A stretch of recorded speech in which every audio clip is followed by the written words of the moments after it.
Hey y'all, welcome back. So it's been a little while since I finished recording and posting videos going over all of the problems on the official College Board study guide for the CLEP College Algebra exam. And since then, I've had many students and even some people on YouTube post that they were able to take and pass the test. And I've gotten a ton of feedback about what kinds of questions are actually on the test versus what was on the study guide. So in this video, I'm going to go through a compilation of problems that I've put together here that I think will more closely represent what you can expect to see on the test. Now, of course, there's no guarantee that any of these problems are going to be on the test. In fact, as we go through these, you'll see that there's quite a few of these are not going to be similar to ones that you see on the study guide. Now, the good news is all of the concepts that are tested on this CLEP test are still pretty much the same. So you're still expected to know the same key concepts that we've gone over, even going back a few years. So what I thought we should do here is kind of go through these newer problems, talk about how they might be different than what you see on the study guide, what concepts might be more emphasized. But again, there is no guarantee that you're going to see these kinds of problems. And the way that standardized testing is going nowadays is moving towards a adaptive style of a test so that the questions change depending on how well you're doing throughout the test. I'm not 100% sure if this test is quite like that yet. I'll look back into that and maybe put a little update in the comments, or if someone knows better than I do, maybe you can comment below and give us a clear answer on that. But either way, it's probably going to turn out to be like that in the future anyway. So don't expect that you'll see these exact same problems, but we are going to go over some concepts that you will definitely need to know for the test. So I've got a collection of problems here, 56 problems, and I'm going to try to work these like I was going through the test. So I already did a deep dive into a lot of different problems on strategies that you can use to solve different types of problems, but today I'm just going to sort of narrate my thought process as I work through these problems and kind of take it like a mock test. So my goal here is to complete all these problems, all 56 of them, within 90 minutes, which is how long you will get for the test. So we'll see if we can do that. Not 100% sure we can, because sometimes as I'm explaining, it just takes a little bit longer than if you were just working the problem in your own head. But I think it might be doable. So let's go ahead and get started, and we'll start here with number 1, which says, what is the greatest common factor of the 3 terms in the polynomial? So on the study guide, there was one problem, at the very last problem on that study guide, number 88, where you do have to factor a greatest common factor, but the question's worded so that you have to not only factor, but write the factored form. In this problem, it's actually a little bit easier because you don't have to write the full product. All you have to do is come up with the greatest common factor. A lot of times, this greatest common factor here is known as the GCF. Okay, so if I say GCF, I'm talking about greatest common factor. What we want to do is look at these 3 terms, and these are the 3 terms right here, and try to come up with what term can divide each of these terms evenly. The strategy I like to take here is to first look at the leading coefficients and see if we can come up with the largest number that all of these are divisible by. Now, 12 is the smallest number, so the number can't be any bigger than 12. So I'll start thinking about that, but 12 doesn't divide 18, so that's not going to work. So I'll move downward in my factors of 12. The next largest factor of 12 would be 6. And so I'm looking at these numbers and, hey, yeah, I can divide 6 out of each one of these.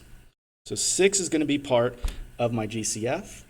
Now I'm going to look at my x's. Okay, I've got x to the 4th, x squared, and x cubed.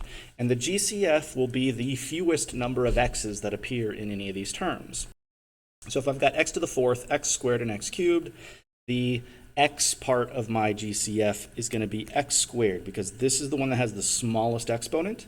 And the reason why that's the GCF is because we can divide out 2 x's out of each of these terms. We can't divide 3 because this term right here only has 2 x's to sort of take away. So x squared is going to be part of the GCF. And then we're going to look at the y's. We've got y squared, y to the 4th, and y. And so we'll do the same thing that we did with the x's and basically just divide out the most number of y's that we can. With the first term, you have 2 y's. The second term, you have 4 y's. The last term, you only have a single y. So the most number of y's that you'd be able to divide out of all the terms would just be y. And so this would be our solution. 6x squared y, which we can see is choice D here. And that's number 1. So yeah, there wasn't one that was like exactly like that on the study guide, but that very last problem, 88, is pretty similar. So let's take a look at number 2. Number 2 says if 2 to the power of x times 2 to the power of y equals 8, then what is the value of x plus y? Now, there were a couple problems on the study guide that require you to know your exponent properties pretty good, but there weren't a ton of them.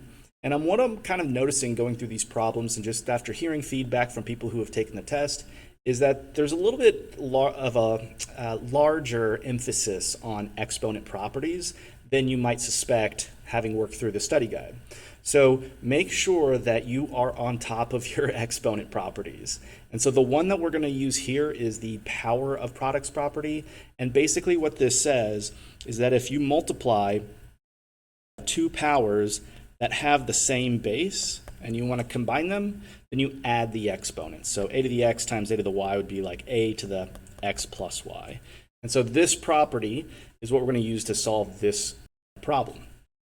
So if we have 2 to the x times 2 to the y equals 8, we could rewrite that using that product property as 2 to the x plus y.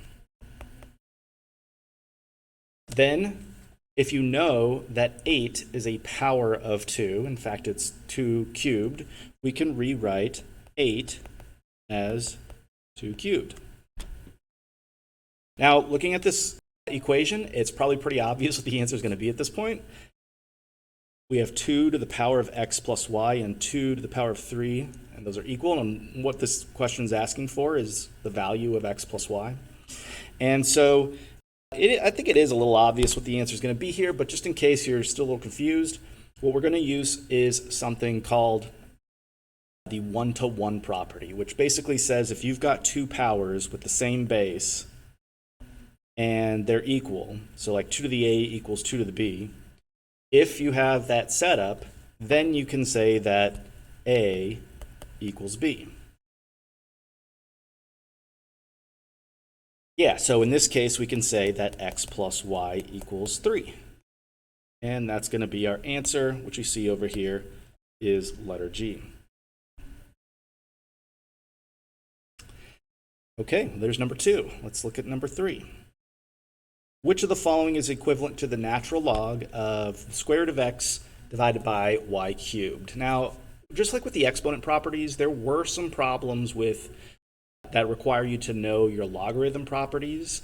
Like for instance, if you look back at problem number 55 on the study guide, that's going to be probably the closest you're going to get to a problem like this. But the big difference between that problem, the one on the study guide, and this one is that the one on the study guide requires you to condense logarithms to kind of simplify and bring them together and write the expression as a single logarithm, whereas this one's wanting you to expand it. So you're going to use like the same kind of properties, but just kind of in the different direction. So we'll start here with the expression natural log of the square root of x over y cubed. And we can use the quotient property. And basically what the quotient property says is if you have any logarithm of a quotient, so like a over b, we can split that up and write that as log of the numerator minus log of the denominator. And so that's what we're going to do here. We have log with a base of Euler's number, which is how we write, which we write as natural log, or ln. And so we can use this property and we can rewrite this as the natural log of root x minus the natural log of y cubed. And if you look at your answer choices, you see none of them really look like that. And that's okay. We're not quite done yet.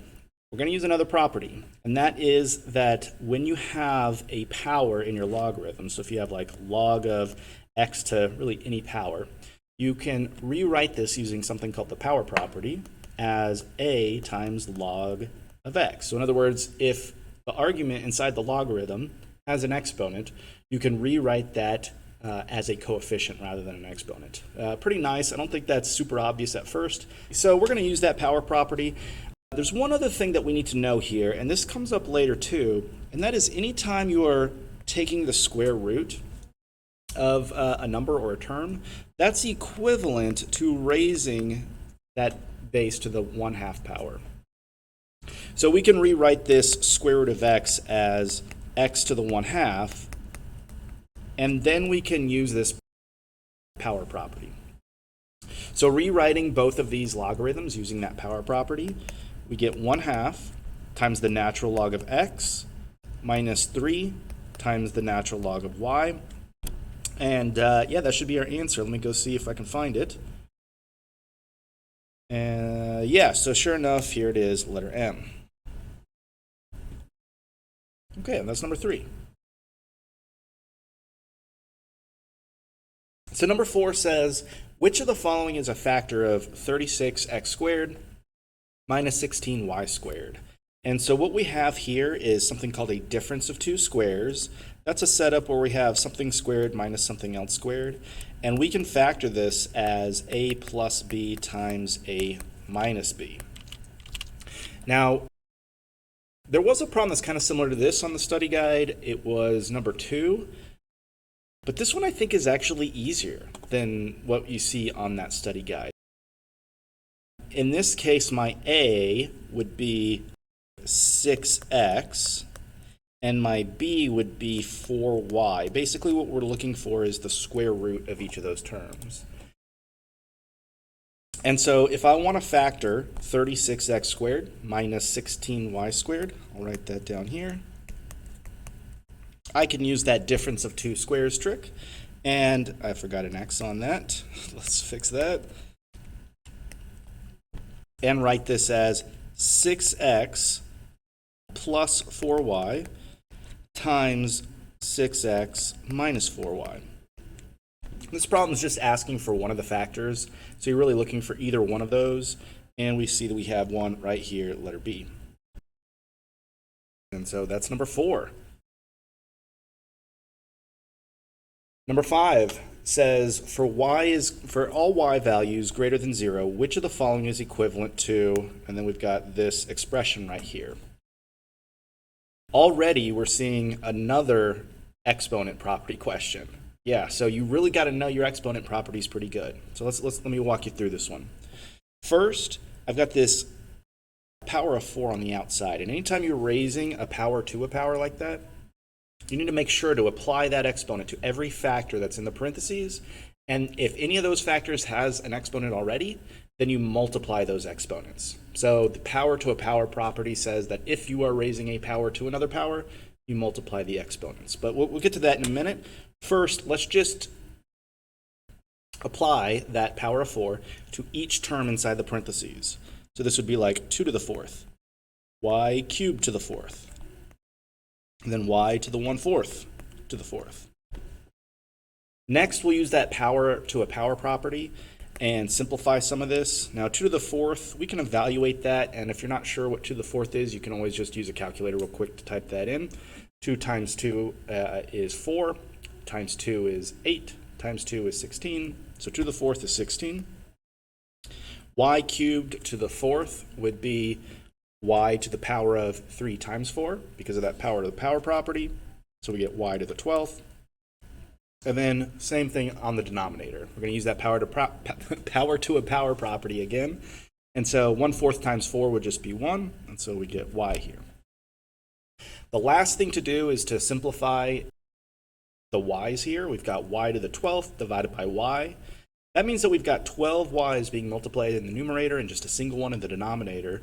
So one of those pairs of y's will reduce to 1 or cancel out. I'm not going to like write 12 y's right here, but let's just know that one of them will cancel out, and so that'll make this 11, and then that will reduce to 1 also. So our final answer here is 16 y to the 11th. There is another property that might help you here, and that is whenever you divide powers with the same base, you can subtract the exponents. So 12 minus 1, you still get that 11. All right, let's see, where's my solution there? 16, oh, there it is. Letter E, we got it. Let's move on to number 6. Number 6 says, if A is equal to B divided by the absolute value of B, and B is less than 0, then which of the following must be true? There really wasn't too much on the study guide regarding absolute value, and really there's no questions like this one. So we're just going to kind of start from scratch, and I'll walk you through it. So it says A is B divided by absolute value of B, and B is less than 0. This is kind of our key piece of information here. And what this means is that B is negative. So what I'm going to do is kind of go through and see, okay, if you take the absolute value here of B, so we've got A equals some number, and then divided by the absolute value of B. So absolute value is a function that outputs the positive version of whatever you put in there. What it really does is measures the positive distance that that number is away from 0. So if B is negative, like let's say B was like -5, the absolute value of -5 is +5, because -5 is 5 units away from 0. So that means that this absolute value of a negative number is going to output the positive version of this number, which is the opposite of what it started as. So the only reason it's the opposite is because B is negative. If B was positive, then it would just be B. Now we can see how this would simplify. B divided by B is 1, so we get -1. Answer is E.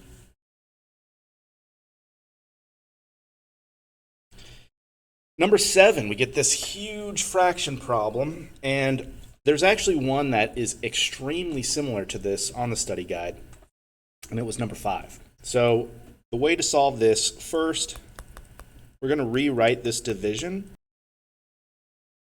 fraction division problem, if you will, as a multiplication problem.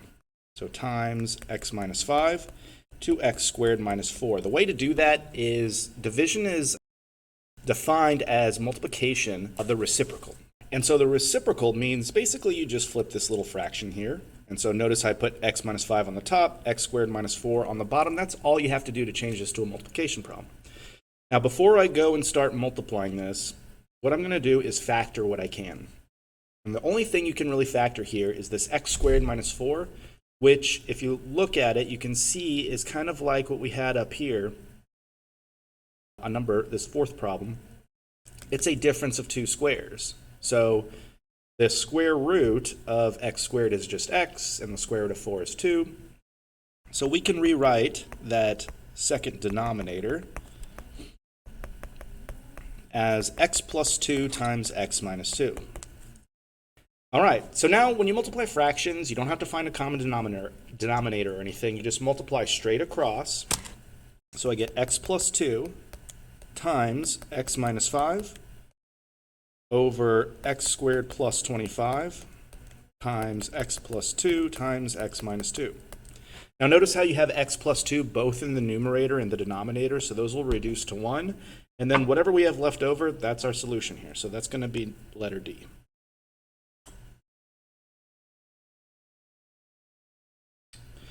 Number 8, we've got the area in square feet of a rectangular parking lot is represented by the expression x cubed plus 27. So I'm going to draw a rectangle here.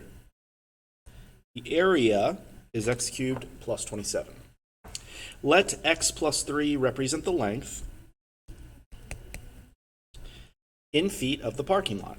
Which expression represents the width in feet of the parking lot? So one thing you could do here is you could recognize that x cubed plus 27 is a sum of cubes, and there is a little formula to help you figure out what the factors are there. But I think this might be easier than trying to memorize that formula. There's an easier way to do this. And that is to actually construct this rectangle and kind of divvy it up into a 2x3 box here, where we know that the leading term, or the product, has to be x cubed, and the last term has to be 27. So what I want you to think about is, like, what would we have to multiply by x plus 3 so that the result is x cubed plus 27? The area of a rectangle is the length times the width. So it's going to be this x plus 3 times whatever the width is. So let's think about what the width would have to be. Like, for instance, if the first term of the area is x cubed, then in order to get that x cubed, I'd have to multiply x by x squared, right? X times x squared is x cubed. Similarly, to get this 27, I would need to multiply 3 by 9 to get 27. So we've got basically 2 of the 3 terms already figured out, right? X squared and 9, x squared and 9. We know it's going to be A or B. We either going to have plus or minus 3 right here, and that's going to be our answer. So let me kind of walk you through how you would get that, even if you didn't have the answer choices. As we fill in these little squares here, what we're doing is, this is actually called something called the box method, where we multiply each row by each column. So like x squared times 3 is going to be 3x squared. Our area has no x squared terms, so somehow we have to cancel that out. We got to get rid of that 3x squared. And so to do that, we need to multiply x by negative 3x. Negative 3x times x is negative 3x squared. So that when I combine those like terms, these two like terms will cancel out. And that's kind of what you want to happen. Now, I'm pretty sure we've got our answer right now, which is A, because that does have to be negative 3x. But just to verify, I'm going to fill in these other 2 boxes and cross my fingers and hope that everything cancels out. So negative 3x times 3 would be negative 9x, and 9 times x is 9x, and sure enough, those 2 do cancel each other out. They add up to 0. So there's our answer, x squared minus 3x plus 9. Number 9 says, if y is less than x is less than 0, which of the following number is greatest? We got another absolute value problem. Like we saw earlier in this video, this absolute value seems to be showing up a little bit more often than I would have expected, but that's okay. We can still answer this. And with a problem like this one's very kind of abstract and conceptual.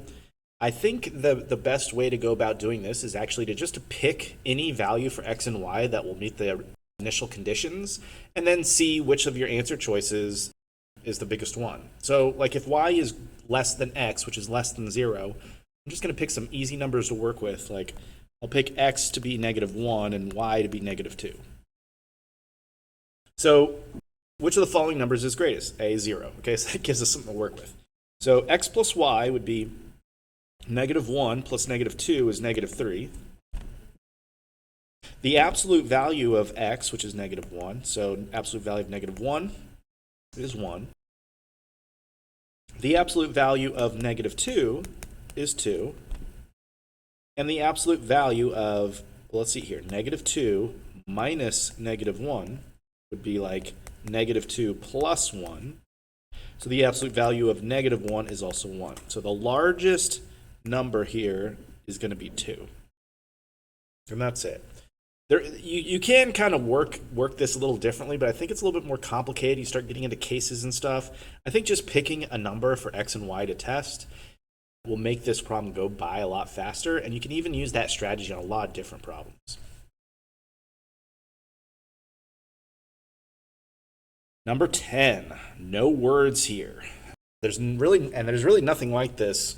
I looked around on that study guide. I couldn't find one that was even close to this one. So we're going to solve this one kind of like we did the sum of cubes problem. Okay, where basically we set up this multiplication and try to fill out all the gaps as we go. So we know what our final answer should be. x cubed plus 4x squared minus 3x minus 2. We're dividing that by x minus 1, and we want to know what the quotient is. But whatever the quotient is, it needs to be able to multiply by x minus 1 to get, back to the numerator. In other words, like if you have 10 divided by 2, which equals 5, then what must be true is that 5 times 2 is 10, which obviously is true. So, in other words, our answer times x minus 1 is going to give us the numerator. So let's start setting this up, same way we set up that other problem, where we want to find x minus 1 times something gives us this x cubed, or this cubic expression. So let's start with the first term, x cubed, and ask yourself, what do I need to multiply by x to get x cubed? Well, I need to multiply that by x squared. X squared times x is x cubed. And then I'll look at the last term, and we'll kind of like work our way in. The last term is negative 2. So what do I need to multiply negative 1 by to get negative 2? I need to multiply that by 2. So right away, we can sort of narrow down our answer choices. They all have x squared, so that's not really helpful. But the fact that the last term is plus 2 kind of it allows us to eliminate some of our choices here.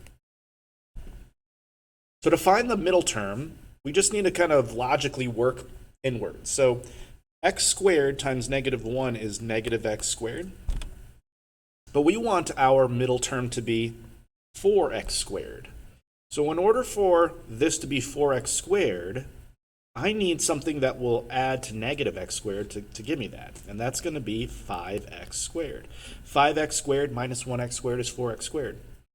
So in order for this to be 5x squared, I need to multiply x by 5x. Now I think we've got our answer here. It is going to be e. But just to make sure that we don't get anything else and everything else cancels out, we've got 5x times negative 1, which is going to be negative 5x. 2 times x is going to be 2x. And you can see that 2x minus 5x is, in fact, negative 3x. So we're in business. And our answer is definitely E.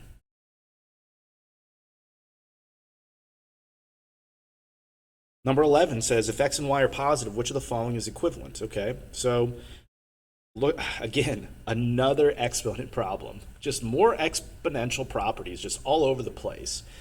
Really noticing this is coming up a lot, so make sure you guys know your exponent properties. So I'm going to rewrite this a little bit. 4x times 1/2 times 9y to the power of 3/2. Just kind of cleaning this up a little bit. So first I'm going to apply this power of 1/2 to this monomial. Remember back at the beginning, I think it was the first problem? Let me scroll up a little bit. I think it was the first problem.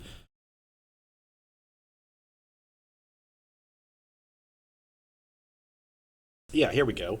Not sure why everything else isn't loading up, but we said that the square root of x was equal to x to the 1/2. So anytime you are raising something to the 1/2 power, that is going to be equivalent to taking the square root of it. I'm not sure what happened to all the text here.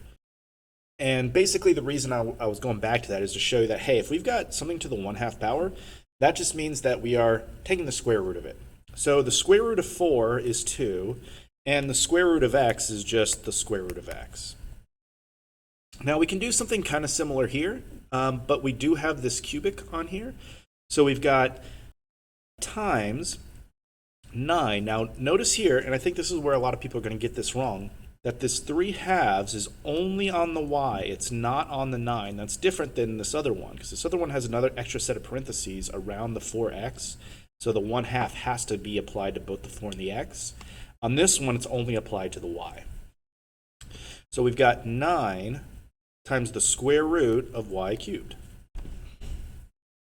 Okay, well, we're just multiplying a bunch of things here, so we're going to combine what we can. 2 times 9 is going to be 18. And the square root of x times the square root of y is going to be the square root of x times y cubed. And so there's our answer. It is C. Let's move on to number 12. All right, number 12 says where to find which of the following is equivalent to this expression. And this is going to require that we do a little bit of factoring.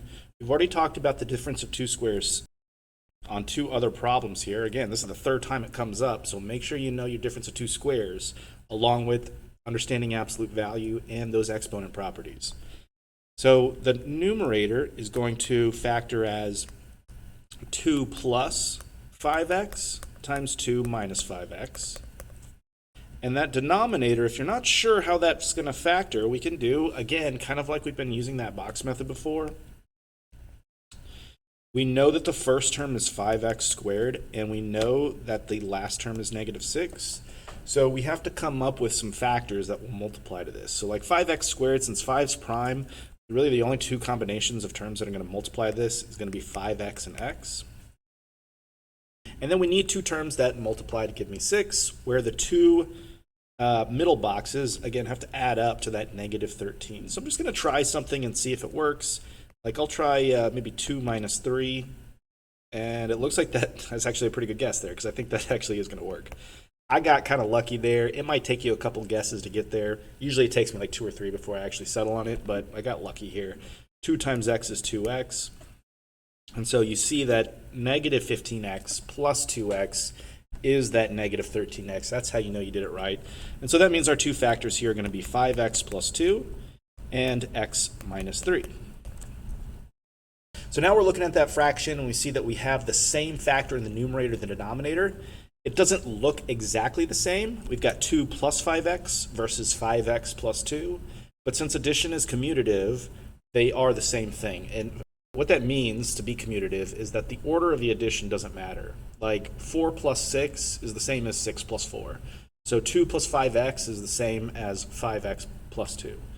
So anytime you divide anything by itself, it reduces to 1. So these will basically cancel out, leaving you with 2 minus 5x over x minus 3. That should be our answer if I can find it, and yep, it is A.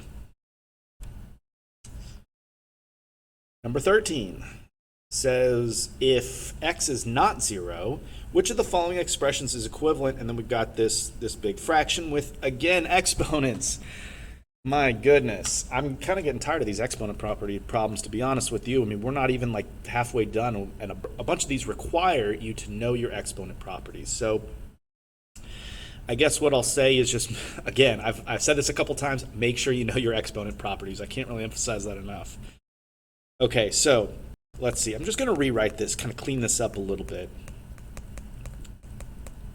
Okay, so the first thing I see is that we've got a negative exponent on there. That's something we haven't encountered yet, but anytime you have a negative power, that just basically means you want to divide that one by that term that many times, as opposed to multiplying by that term that many times.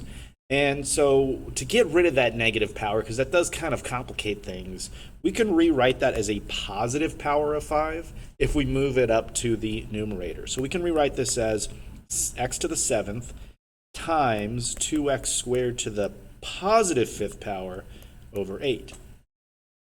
Okay, so the next thing that we want to do is use the power to a power property, or product to a power property. Really, we're going to use both. We do need to apply this power of 5 to both 2 and to x squared. So I've got x to the 7th times 2 to the 5th times x squared to the 5th all over 8. Simplifying this a little bit more, we've got x squared to the 5th. That's going to be x to the 10th. Remember, when you raise a power to a power, you multiply the powers. And I'm also going to simplify this 2 to the 5th. So, I don't have all these powers memorized. I just kind of in my head multiply by 2. So 2, 4, 8, 16, 32. 2 to the 5th is 32. So x to the 7th times 32 times x to the 10th all over 8.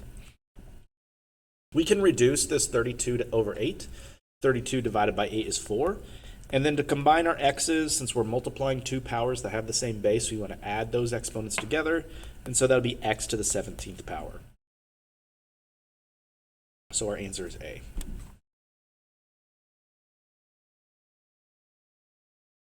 Number 14. Now there was one on the study guide. I know we've seen quite a few here that really don't correlate very well to the study guide. But this one, there is one on the study guide that's almost exactly like this one. It's just like number 6 on the study guide. but it's actually a little bit easier because the leading coefficient is going to be 1, so the factoring won't be as painful. To solve this, what I'm going to do first is multiply these two together using the distributive property. So x times x is x squared, x times negative 2 is negative 2x, negative 3 times x is negative 3x, and then negative 3 times negative 2 is positive 6. Then I'm going to combine my like terms. So I've got x squared minus 5x. And then here, with these constants, I do need this to be equal to 0 to solve it. So I'm going to subtract 2 from both sides and write this as plus 4 equals 0. Lastly, I need to factor this. This one's pretty easy to factor because the leading coefficient is 1. So if I set up my little box here and I know I need the first term to be x and the second term to be 4, but I need two terms to add up to be negative 5. So that tells me that the two numbers that multiply to give me 4 have to be negative if they're going to add up to a negative. And really the only possibility there is going to be negative 4 and negative 1 to give me that negative 5x that I need. So I've got x minus 4 times x minus 1. Using the zero product property, we can set each one of these factors equal to 0. And then solve them independently. So we'll add 4 to both sides, add 1 to both sides, and there we go. We have our two solutions, 4 and 1, which we see in letter C. All right, number 15 says, what are the solutions of the equation 2x plus 5 equals the absolute value of 3x? So I'm not going to get into nitty-gritty details here as far as like how you would solve this normally, because this, when you break it down, is just a solve for x kind of equation. And when you're working through the test, if you ever get a solve for x kind of question, whether it's quadratic, logarithmic, absolute value in this case, the easiest way to get these questions right is just to plug in the answer choices and take advantage of the fact that it is multiple choice. So that's what I'm going to do here. So first I'll test negative 1 and see if that works. And so basically what I'm going to do here is plug in negative 1 for everywhere where I see x. So 2 times negative 1 plus 5, and I want to know, does that actually equal the absolute value of 3 times negative 1? So trying to evaluate this, you could throw it in your calculator, but the numbers are pretty small, so we could probably handle doing it in our head. 2 times negative 1 is negative 2, plus 5 is negative 3, so we have the absolute value of positive 3. Does that equal the absolute value of negative 3? And in fact, it does. The absolute value symbol, or that function rather, all that does is change whatever number is on the inside to be positive. So if it's negative, it changes it to be positive. So this absolute value of negative 3 becomes 3. And then the absolute value of positive 3, since it's already positive, nothing changes. And so yeah, 3 does equal 3. That means negative 1 is a solution. Now, don't be too quick to answer A here. We know it can't be B or C or E because negative 1 is a solution, but 5 might also be a solution. So let's go ahead and test that one as well. And so here we've got 2 times 5 plus 5, and we want to know, is the absolute value of that equal to the absolute value of 3 times 5? We've got 2 times 5 plus 5 would be, let's see, 10 plus 5 is 15. The absolute value of 15, does that equal the absolute value of 3 times 5, 15? And sure enough, yeah, the absolute value of 15 should equal itself. So that means 5 is a solution, and so we got D. Notice here, we didn't really have to know exactly how to solve the equation to get this one right, and I encourage you to do this on every single solve for x problem you see. Don't worry about, using quadratic formula, for instance, if it's a quadratic. Just throw the answer choices in and see which one works, and you'll be more likely to get it right that way. Okay, let's move on to number 16. It says, what is the slope of the line in the xy plane given by this equation? So ultimately what we have to do here is find the slope. And so to find the slope on number 16, you just have to be a little familiar with slope. Where does slope come from? How do you get it in the equation? And, on the practice test, there really wasn't anything asking for slope directly. But basically what we want to do here is we want to put the equation into y equals mx plus b form. So that way we can identify the slope, which is going to be the m. So we just need to modify this equation, manipulate it algebraically using our properties of equality. So I'll start by subtracting 40 from both sides to get 18y minus 3x equals negative 40. I want us to leave y over on the left-hand side, so what I actually want to do here is add 3x to both sides.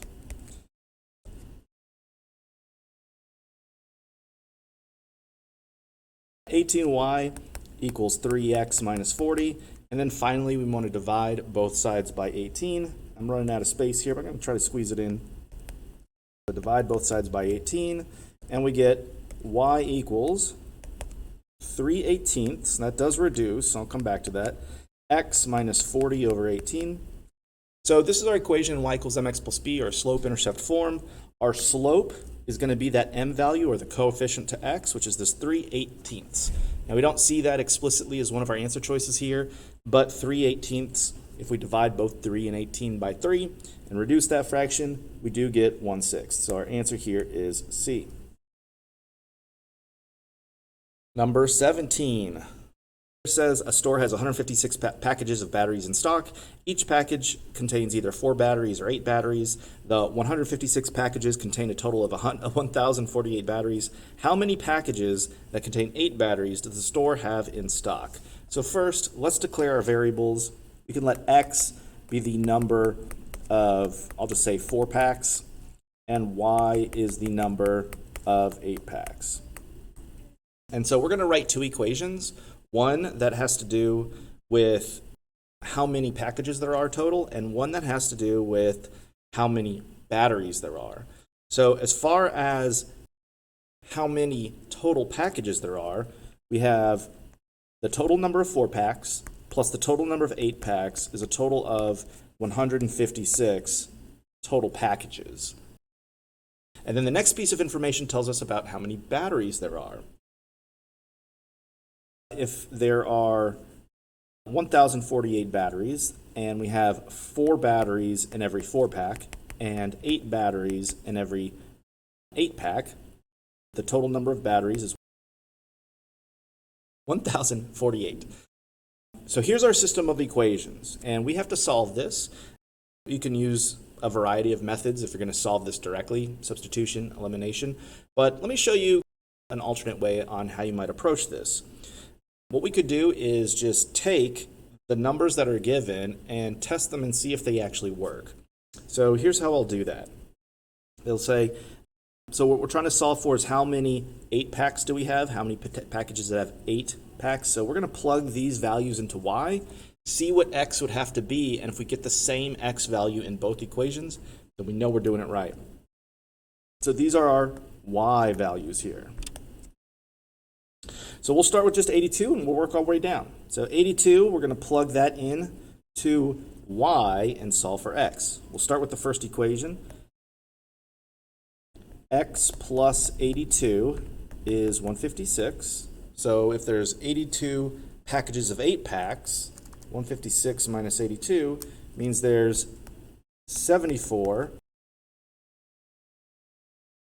4 packs. If that's true, then we should be able to plug those 2 numbers for x and y into the second equation. So let's test that out. 4 times 74 plus 8 times our y value 82, and we want to know, is that 1,048?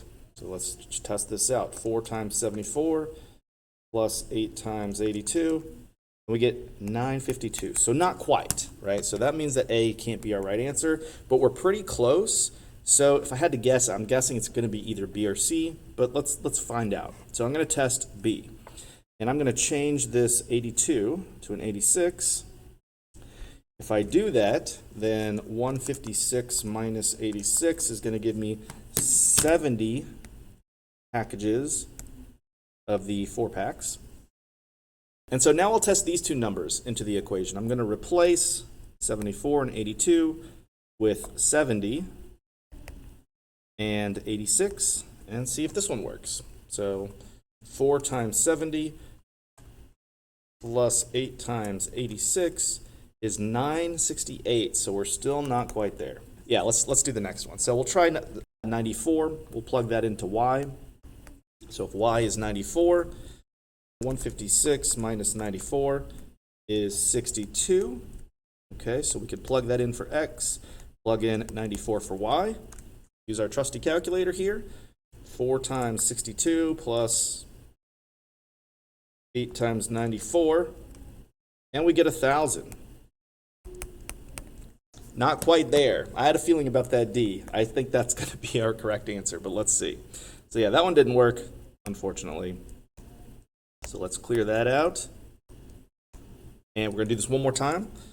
But this time, well, hopefully one more time. If 98 doesn't work, then we're going to have to do it again. That would just be our luck, right? That would be the last answer we try. So 156 minus 98 gives us 58 for our x value. So what we're going to test here is 4 times 58 plus 8 times 98. And fingers crossed this is 1,048. Really hope it is. So I'm ready to move on to the next problem here. Oh, you got to be kidding me. It's 1,016. All right, so you might be tempted to just go ahead and answer E here because, process of elimination says it's got to be E. But let's test it just in case, I thought it was going to be D, but I guess we have to go a little further here. If y is 106, then that means x has got to be 50. I can do that subtraction in my head. So 4 times 50 plus 8 times 106. Oh, come on. I really want this one to be right, because if it's not, then we did something wrong. We got to go back and fix it. And sure enough, this is 1,048. That's what we were looking for. Sometimes you get lucky, and the first number you try is correct. We saw in the last problem that we got to see. Oh no! Which one was it? Number 15. Yeah, we were able to get at least halfway there just with the first answer choice. So sometimes you get lucky, and sometimes, like with this number 17, it's just the last answer choice that's there. But anyway, yeah. So the answer here is E. Number 18 says, which of the following is one of the roots of the equation? Okay, so for number 18. We could solve this with quadratic formula, or we could solve it by factoring, but this is, once again, another one of these solve for x problems, and you should expect a few of these, and you should get them all right, because you don't have to actually know how to solve it. We don't need to necessarily memorize the quadratic formula here, or remember the factoring process. It's good to know those things, like in case you get like a fill-in-the-blank question. There's very few of those. Most of them will be multiple choice. So we're just going to test these answer choices out like we did in the last couple of problems. And hopefully we don't have to go all the way to E to get our answer, but let's try it out. So we'll try choice A, 15 times negative 2/3 squared plus negative 2/3 minus 2. And we really want that to be 0, but it may not be. Make sure when you're doing this arithmetic, you see me using a calculator here. There's no reason to try to do this by hand and risk getting it wrong.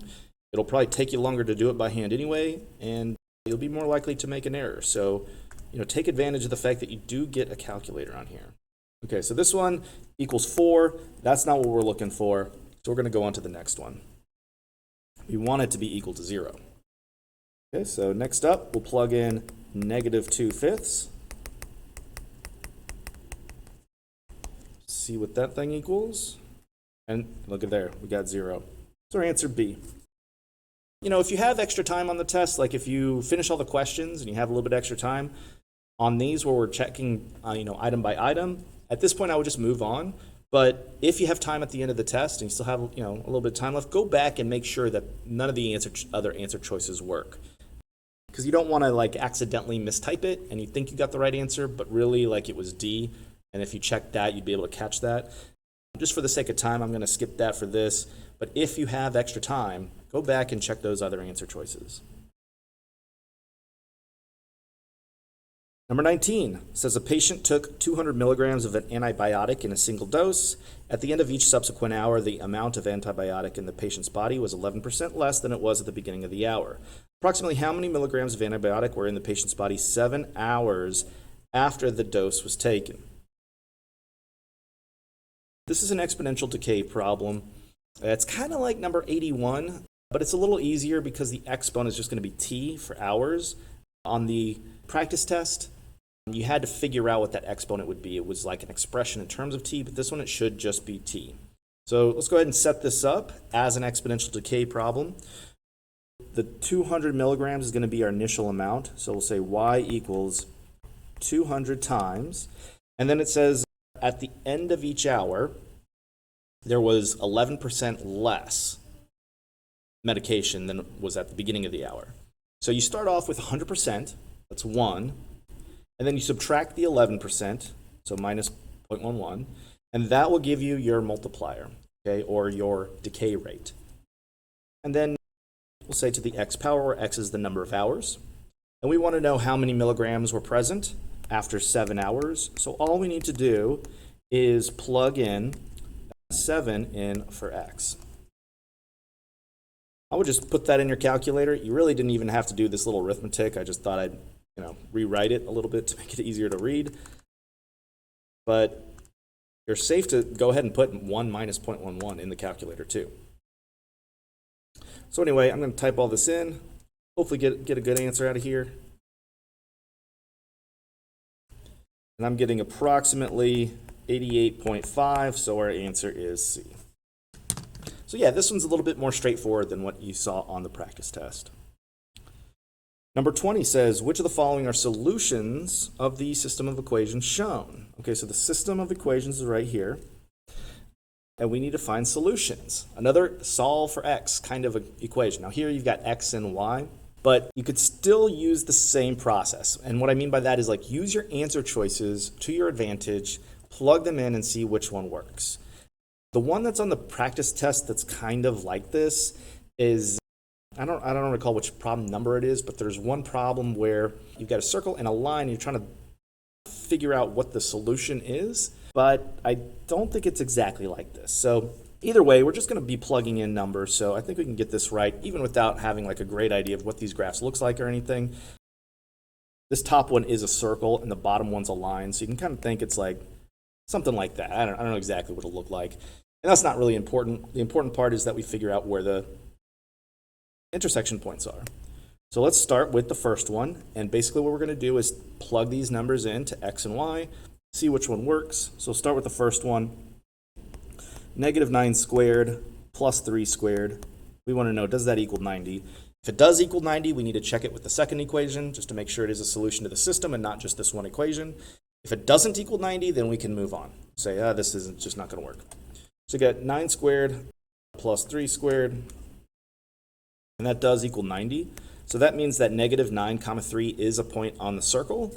So let's check and make sure that it's also on the line. So negative 9 plus 3 times 3.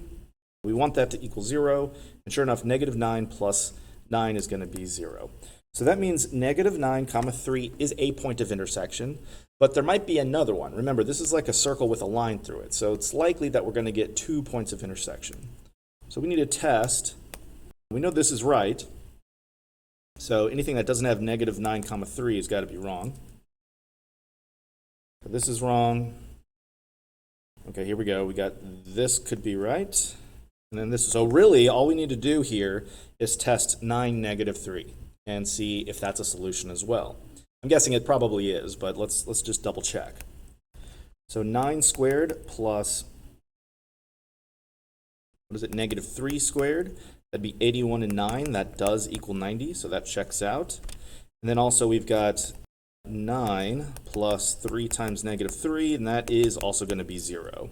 So 9 negative 3 checks out as well, so our answer is D. Hopefully you're noticing there's a lot of problems on here where you can just plug in the answer choices. And if you remember that strategy, that can get you a good bulk of the questions correct. All right, number 21 says, which of the following is the solution to the inequality? So we do need to solve this one. I know this is a solve for x, but it's not an equation, it's an inequality. You could still like plug in numbers that are in the solution set back into the equation. But I feel like this one's probably going to be better off if we just solve it like we're supposed to. So let me walk you through the steps here. When you have an absolute value, whatever number is inside there changes to positive. So if the number was already positive, then nothing changes. But if it was negative, it changes to positive. So basically what happens here is either 8 minus x is going to be greater than 5, or the opposite of 8 minus x is going to be greater than 5. Because remember, like if I plug either of these numbers in, I'll output the same thing, whether it's positive or negative. So we do have to solve both of these individually. I'll start with the left one. We'll subtract 8 from both sides to get negative x is greater than negative 3. And then dividing both sides by negative 1 gives me x is less than positive 3. Another way of representing this solution set, x being less than 3, would be to say that x is all the values between negative infinity and 3. And the answer choices here are using that set notation form, so you will have to know how to rewrite this inequality using brackets and parentheses. Okay, so that's part of our answer. For the next one, we're going to distribute this negative and get negative 8 plus x is greater than 5. Then we'll add 8 to both sides.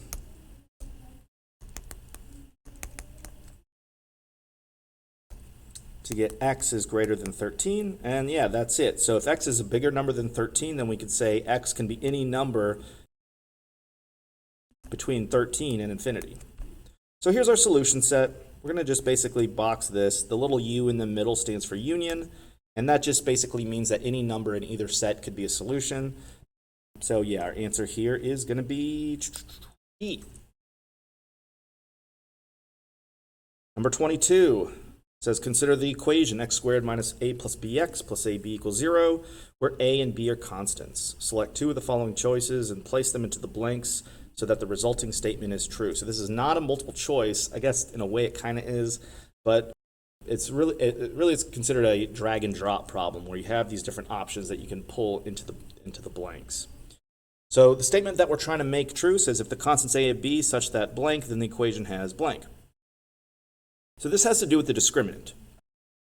Okay, and really this is more of a conceptual question to make sure you understand what the discriminant is.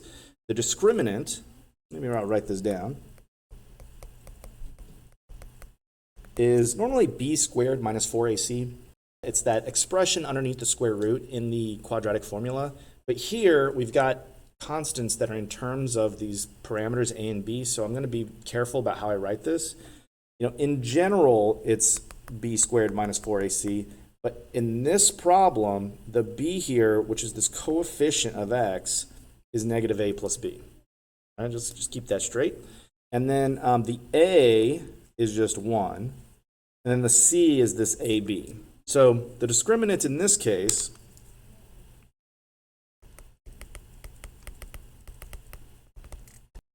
would be negative a plus b squared minus 4 times a, which is just 1. So multiplying by 1, I shouldn't have to write that, times c, which is ab. Okay, now it says that, so what we're trying to do is figure out, like, what does the discriminant tell you about the function? So the discriminant, if it's positive, so if the discriminant's positive, then there are two solutions.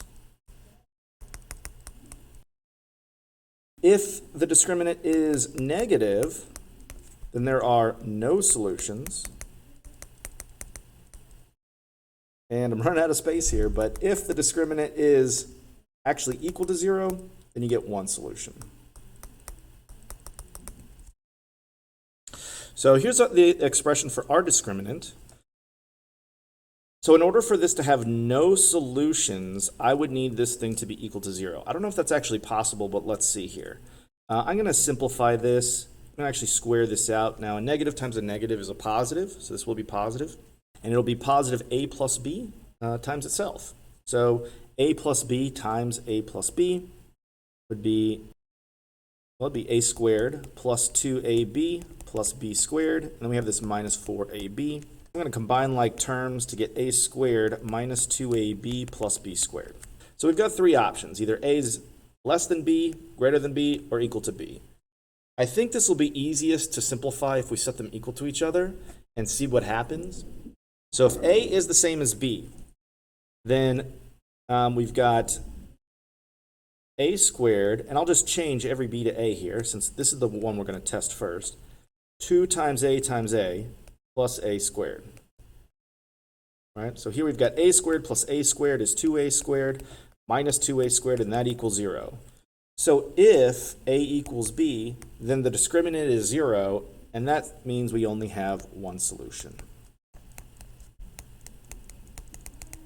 This is definitely one of the harder questions because it's very conceptual, and you got to really understand what the discriminant is. So, don't feel too bad if this is one of the many questions that you don't get right. In order to pass this test, you don't have to get all the questions right. You just need to get about half of them. So if this one's sort of over your head, don't worry don't stress out about it. This one definitely is one of the harder problems. If you're looking for extra practice problems about the discriminant that are still a little conceptual, on the practice test, you might check out problems, what were they? 16 and 53. So go check on those problems if this one's giving you a hard time. Number 23 says, which of the following intervals is a solution set to this inequality? Okay, so this one we just need to solve an inequality. So let's go ahead and do that. So we've got x plus 3 divided by negative 2 minus 1 is greater than 5. I'll start by adding 1 to both sides. So that gives me x plus 3 over negative 2 is greater than 6. Multiplying both sides by negative 2 gives me negative 12 on this side. And remember, when you multiply or divide both sides of an inequality by negative, you do need to flip the inequality symbol. So after that, I will subtract 3 on both sides and get x is less than, what would that be, negative 15. Since what we're doing is we're trying to communicate that, hey, all the solutions are where x is less than 15. They're all of these answers. So the way to write that using these parentheses would be everything from negative infinity up to negative 15. So our answer is A.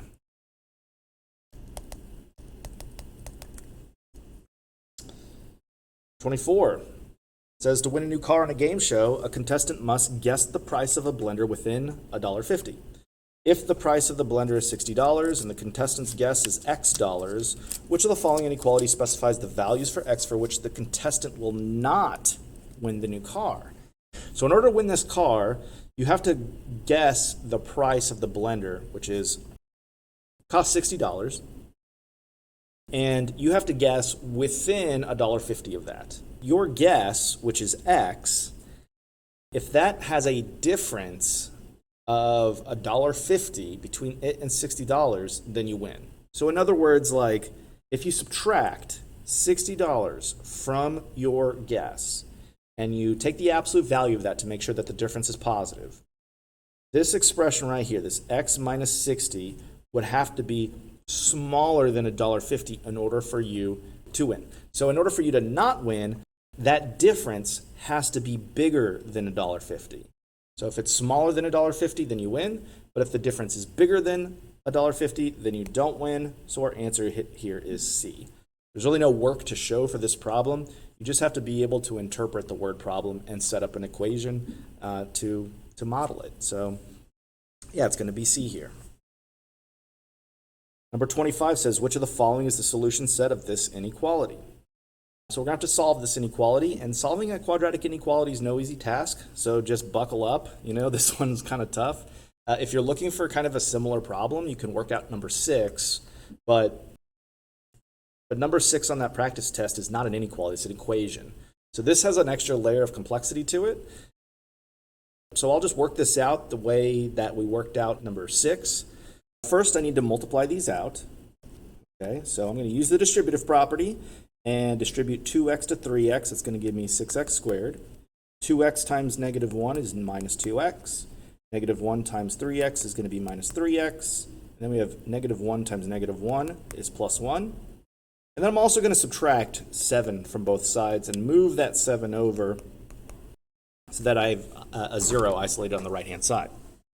Now at this point, we want to combine like terms. So I get 6x squared minus 5x minus 6 is less than or equal to 0. This is a quadratic that we can factor, and basically what we're trying to find here are where the zeros are. So we do want to try to factor this, and let's see if I can't get this on the first try here. We know the factor is going to look like this. So let's see here. I'm going to try what do I want to do here? 2x plus 3 and 3x minus 2. This is just, so basically what I'm doing is I'm trying to figure out two of the first terms need to multiply to 6x squared. The two last terms need to multiply to negative 6. And then if I multiply like these two terms and these two terms to get those two middle linear terms, like these two guys up here, I want their sum to be negative 5x. So if that works already, then we're good to go. If that doesn't work, then we need to try a different combination here. So let's see here. So we got these two right here. 2x times negative 2 is going to be negative 4x. And here 3 times 3x is going to be 9x. So if I combine those, I get a positive 5x. What I really want is a negative 5x. So what I wrote down here is not correct. I do need to swap some of these. So I think what I'm going to do is just basically change the position. Actually, I want the 9 to be negative. I want the 4 to be positive. So I'm going to not just change, I'm just going to change the signs here. And so this now multiplies to give me negative 9x plus 4x. That does give me the negative 5x. So that means I factored correctly. I'm going to erase all this. Okay, so once you've factored it correctly, we can find the zeros of the parabola. We know that this is a parabola that's going to open up because the leading term's positive.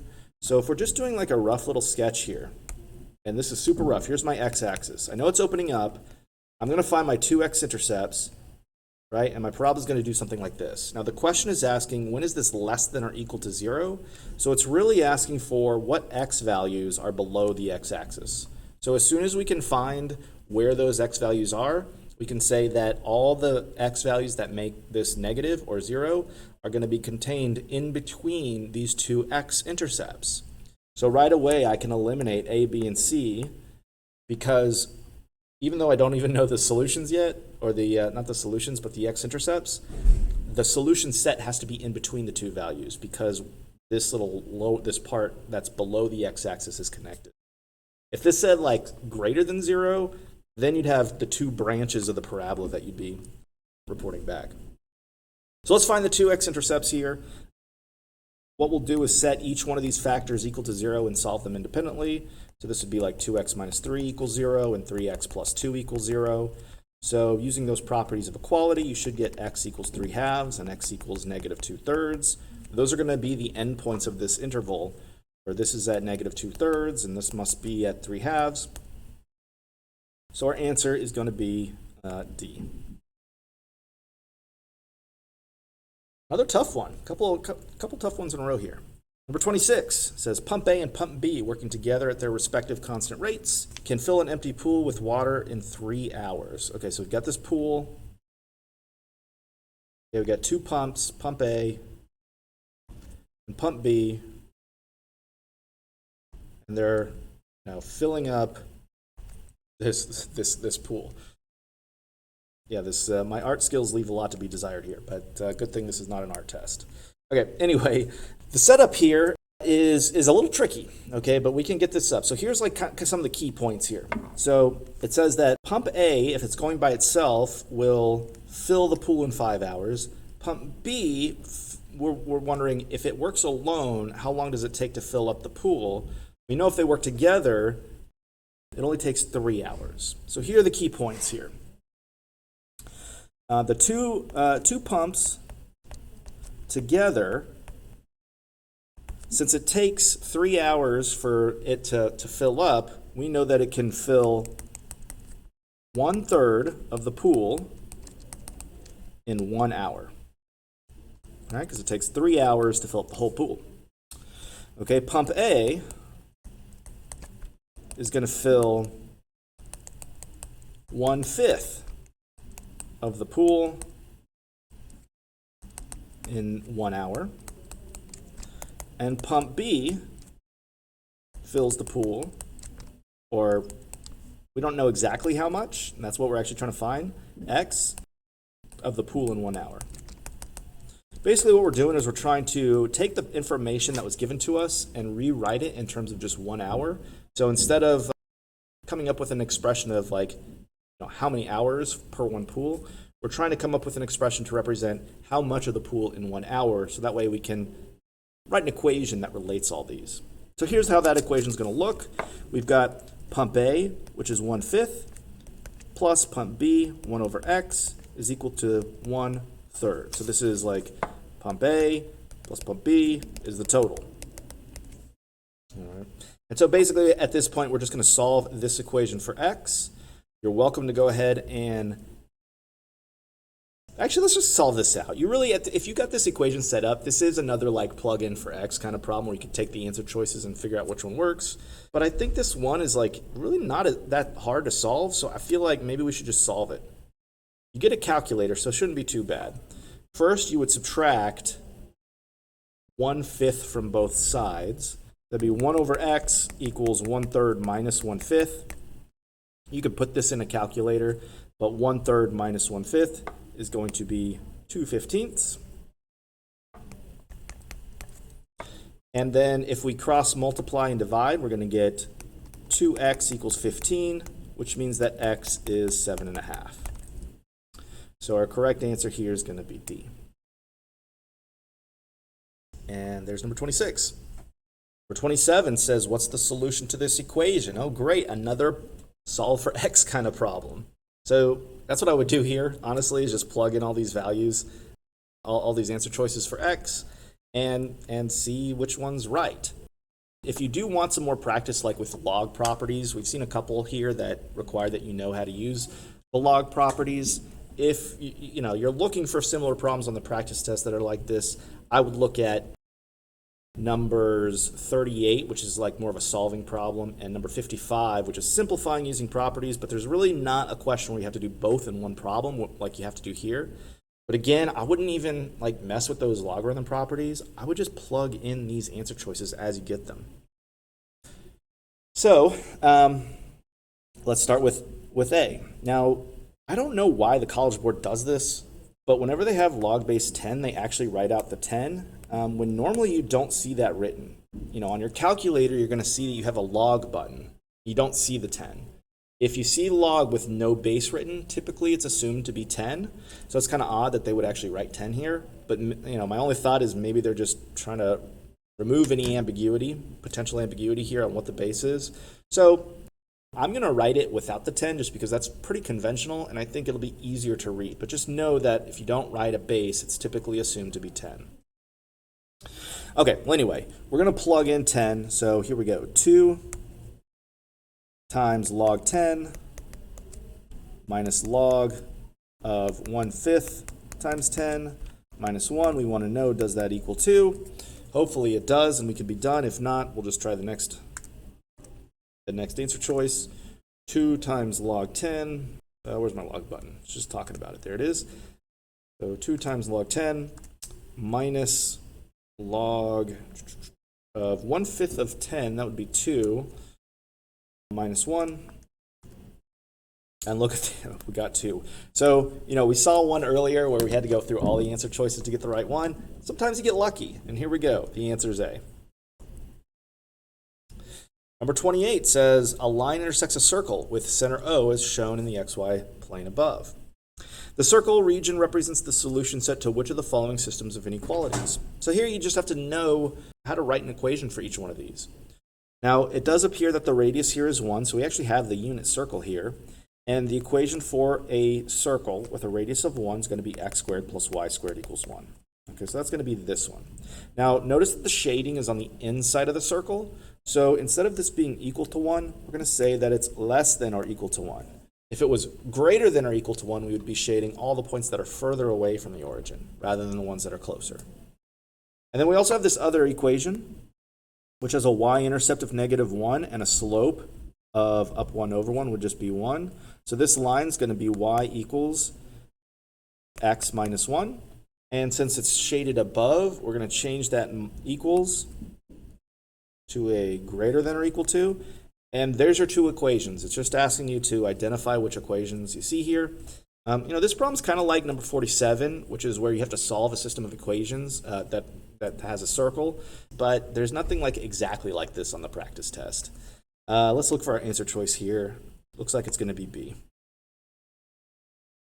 Number 29 says the function is defined. We've got a piecewise function. what's the value of f of 2 plus f of negative 2 plus f of negative 3?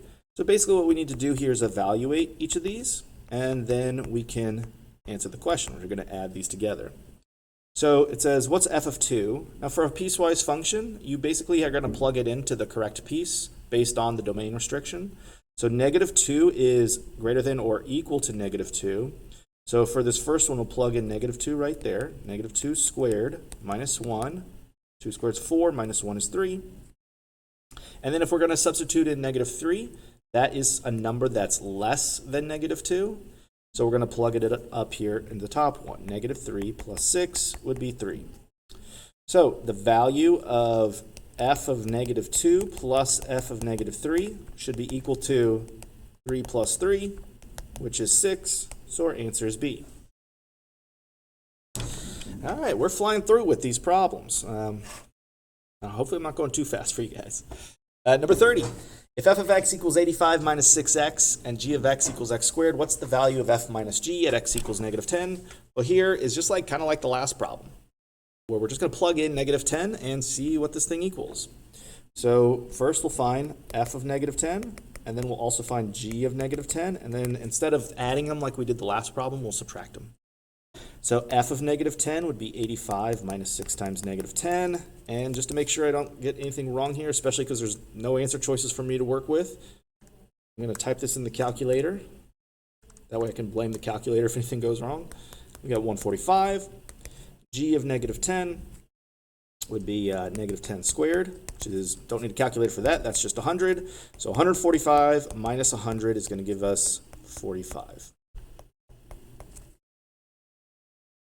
And there you go.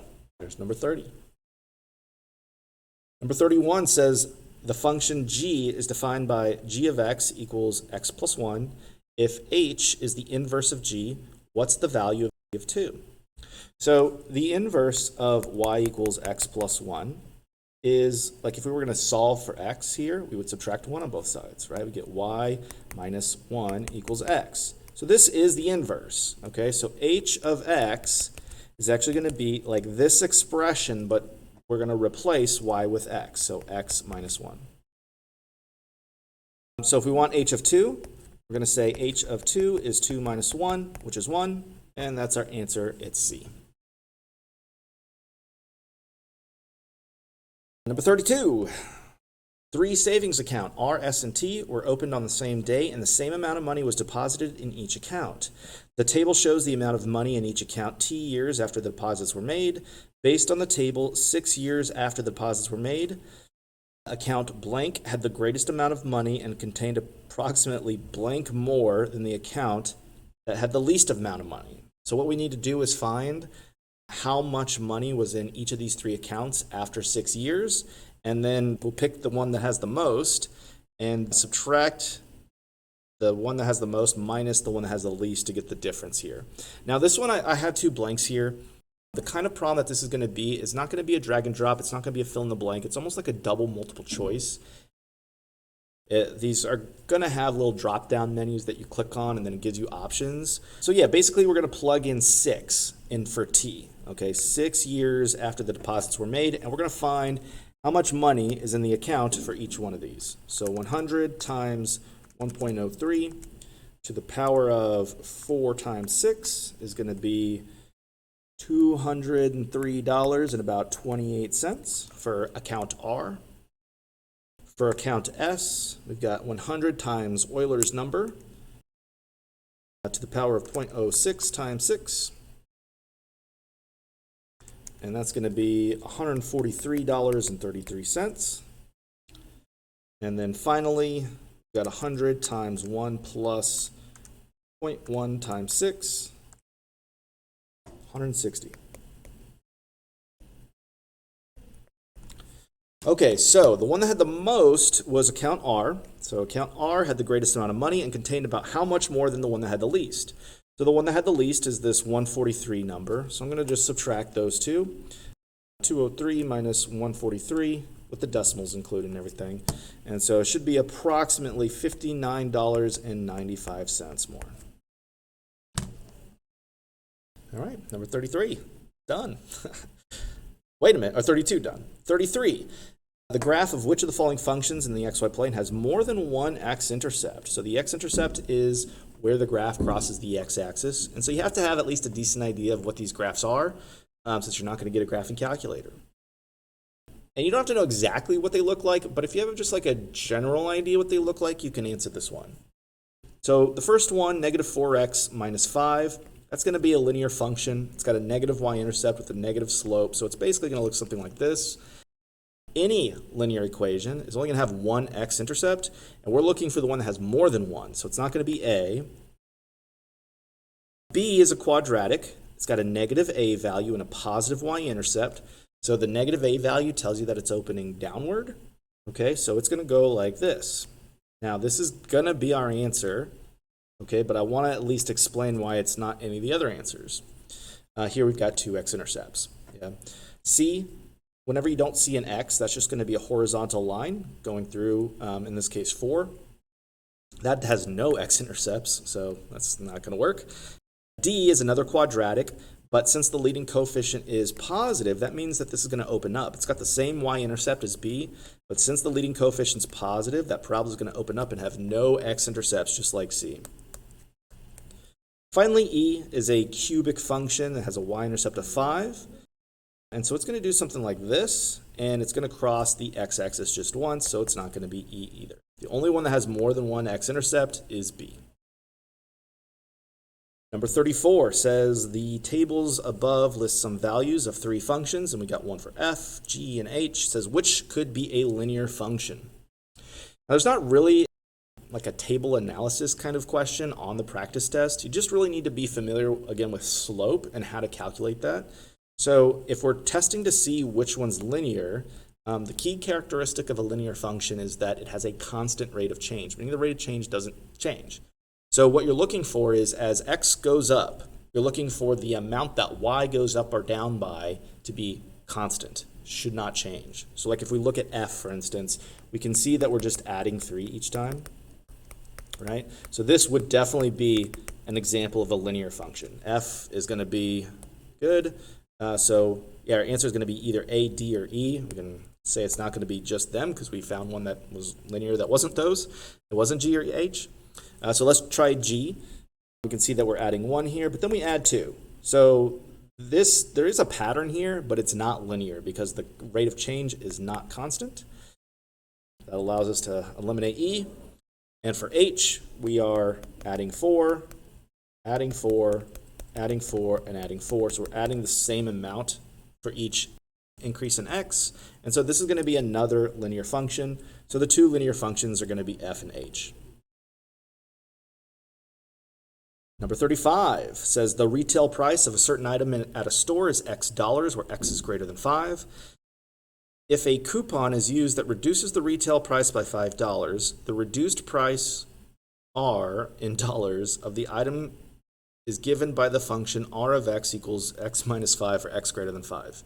Okay, so basically they're giving you a function to represent the reduced price, but they're also giving you a function later. It says after the 5% sales tax is charged by the store on the reduced price of the item, the cost in C is given by this function C of R, which of the following gives the cost of the item as a function of the retail price X. So, wow, this is a very wordy problem.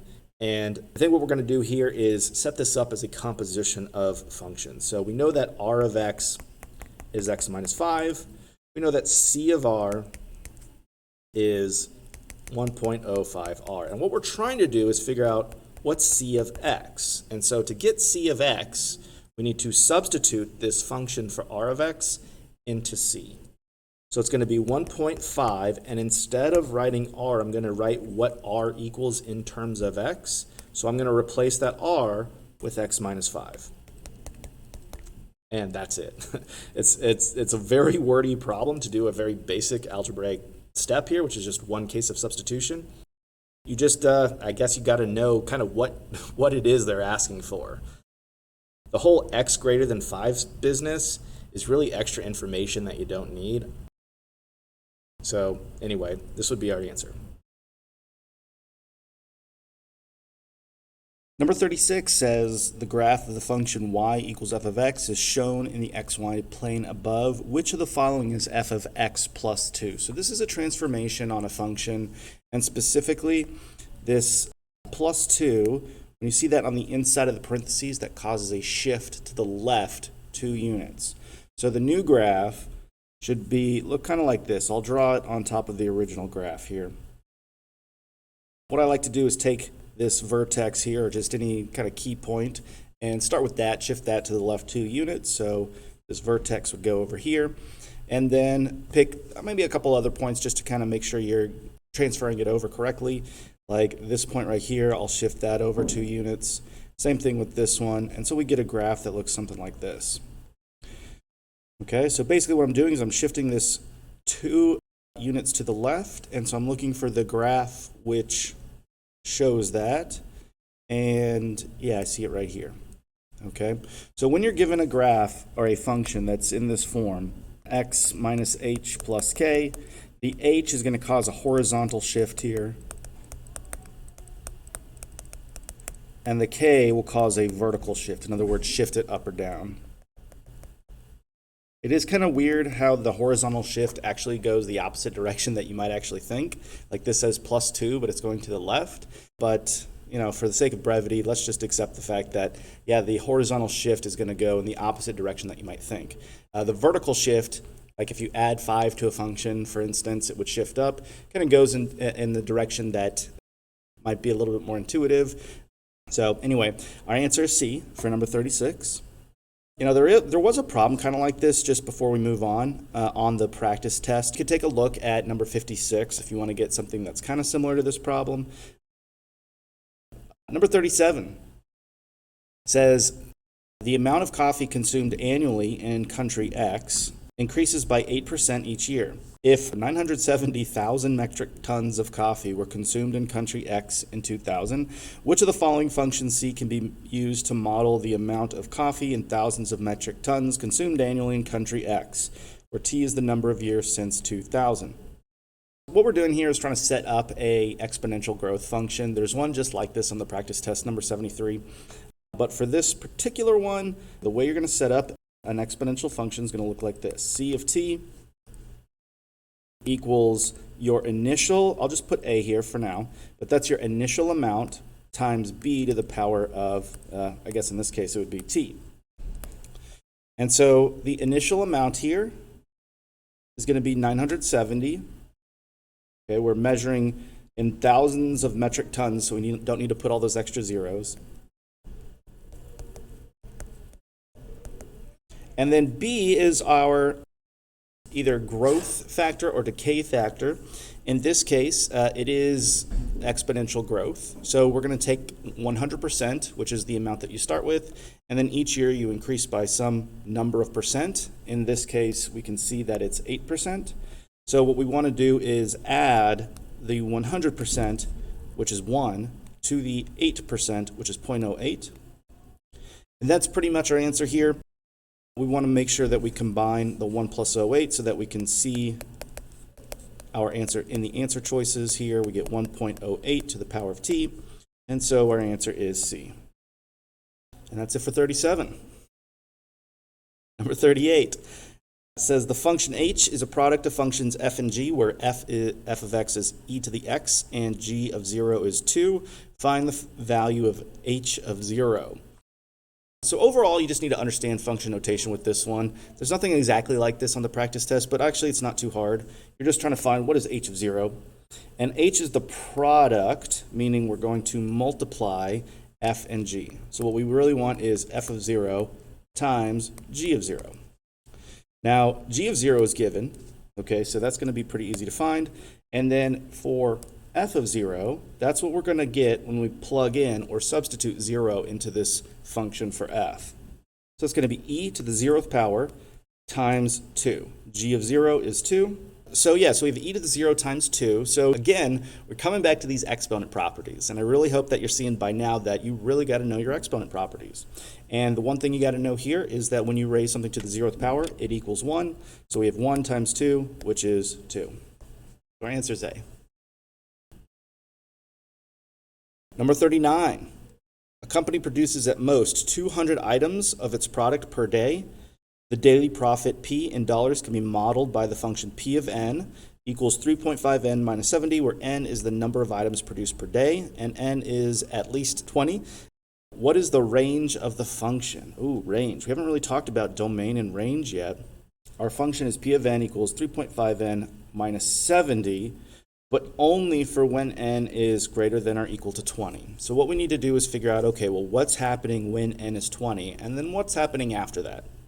So if I substitute 20 in for n, we've got P of 20 equals 3.5n, so 3.5 times 20 minus 70. I'm going to use the calculator here to actually compute that out. Okay, we'll get 0 there. Was not expecting that. So we get 0. So that's going to be either our minimum or maximum value for the range or the output. Now we can see that in the function for P, the rate of change or the slope is positive. We can see it's 3.5. Let me redraw that because I don't want you to confuse the n as being part of the slope. But since that rate of change or slope is positive, that means as n increases, so will P. So that means that our range is going to consist of all values that are bigger than 0 and including 0. So let's take a look at our options here. There's a set of all real numbers. Okay, that's not right because we're going to actually start at 0. Set of all integers greater than 0. It says greater than 0. I really want it to be greater than or equal to 0, so I'm going to say that B is not right. Is there something else that we're missing here? The set of integers from 20 to 200. No. The set of multiples of 3. Okay, so what's the deal with the 3.5 here? We cannot, because we're only dealing with integer inputs, we're not going to have any outputs in between. Like, in other words, like we're not going to have an output for P of like 20.5 because n represents the number of items produced per day, and we're only going to consider like whole numbers here. So if P of 20, or if n equals 20, is going to be the minimum, going to give me the minimum value, if I plug in like 21, that's going to be 3.5 more than 0, right? And if I plug in 22 and I calculate this out, 3.5 times 22 minus 70, that's going to give me 7. And so what you're noticing here is that my outputs, they are increasing. So it is all the numbers greater than or equal to 0, but not all numbers, just these specific ones, which are multiples of 3.5. Now, it says that the company produces at most 200 items, so our maximum would be where n is 200. So if I substitute 200 in there, let's see what this is going to equal. 200 times 3.5 minus 70, and that gives me 630, which is why this answer choice says that the maximum number for the profit is 630. So, yeah, our answer is going to be E here. It's going from 0, which is what our minimum p-value was, all the way up to 630. And since we can't create, we're not going to consider like selling, half of an item, right? Whoever's buying that might be a little upset. So we're only going to consider when n is an integer. And we see that our outputs are just multiples of 3.5. So that's our answer for number 39. Let's take a look at number 40. Number 40 says the graph of a quadratic function is shown in the xy plane below. The x-intercepts are 3, which we see here, and -1, which we see here, and the y-intercept is 2, and it's asking what is the y-coordinate of the vertex. Now the vertex is this point right here where the slope changes from positive to negative, and we can identify that with a set of coordinates x, y. And we need to figure out what that y-coordinate is. So I think the easiest way to do this is to come up with an equation for the vertex and then calculate out what that maximum would need to be. So we know that the x-intercepts are -1 and 3. So for sure, our function here to generate this curve is going to have two factors, x plus 1 and x minus 3, okay, to correspond to these x-intercepts of -1 and positive 3. Okay, now the problem here, though, is that if I multiply these two binomials together, you'll see that the y-intercept that I get when I multiply 1 by -3 is -3. right? But I want that y-intercept to be 2. So what I need to do is to multiply this function by a constant to force that y-intercept to be 2. So the question is here, like, what do I need to multiply? This is jumping around all over the place. What do I need to multiply negative 3 by? I'll just call it a to get to 2, where I want the y-intercept to be. And dividing both sides by negative 3 here is going to give me negative 2/3. So if I multiply my function by negative 2/3, now I've got the function for this graph. If I want to figure out what the vertex is, I need to figure out what this coordinate is. Now I know that the x-coordinate of this vertex has to be 1 because it's got to be halfway in between the x-intercepts. So notice like this distance is 2 and so is this one over here. So that means that the x-coordinate on my vertex is 1. And so to find the y-coordinate, all I need to do is just plug that into x. So I've got y equals negative 2/3 times 1 plus 1 times 1 minus 3. I would probably just go ahead and put this in the calculator. I'm going to do the addition and subtraction here just to kind of get it set up. We've got negative 2/3. I'm going to type that in. Times 2 times negative 2. And that gives me 8/3. So that means the y-coordinate of my vertex is 8/3. As far as this problem goes, this is a little like number 56, again, like we saw before, and also like number 77, where you have to understand what the vertex of a parabola is.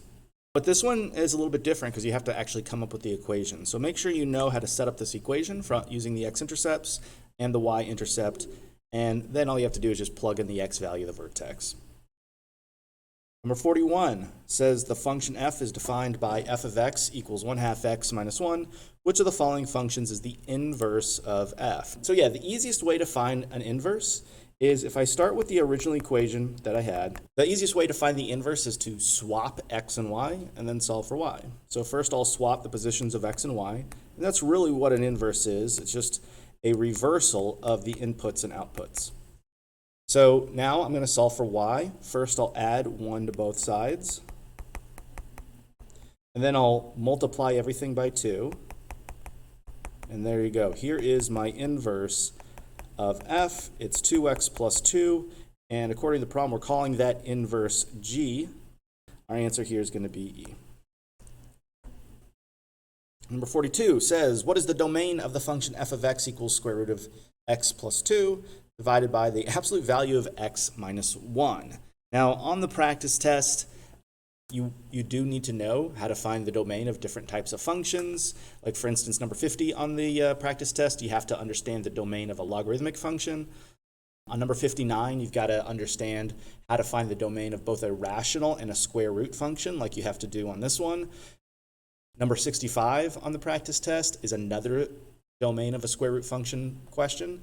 And then number 79 asks you to, not directly, but you have to know how to find the domain of an absolute value function.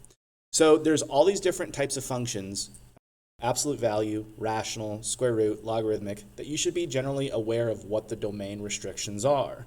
So let me just kind of go through that. So if you have a square root function, then the domain is going to be everything that is greater than or equal to 0. Because in order to get a real number out of this, you have to take the square root of a positive number or 0. If you try to take the square root of a negative number, you get an imaginary number, and that's not going to be contained in the range if we're only considering reals. If you have a rational function, like 1 divided by something, or just any fraction, you're not allowed to divide by 0. So the domain here would be basically anything except for 0. If you've got an absolute value function, there is no restriction on this domain. Okay, so x could be anything, and so there's no like additional restriction for an absolute value function. Now the range will be affected there, but this isn't asking about the range. The last thing, even though this problem doesn't ask for it, I did see it on the practice test. You should be familiar with the domain of a logarithmic function, which is kind of similar to the square root function, except it can't be 0, so just x greater than 0. So we've got all these different restrictions for different functions, and so when you have one that has a bunch of different functions like all together, you have to consider all the restrictions separately. So let's start with the square root function. So the square root of x plus 2, right, means that x plus 2, or this number underneath the square root, cannot be negative. So it has to be either greater than or equal to 0.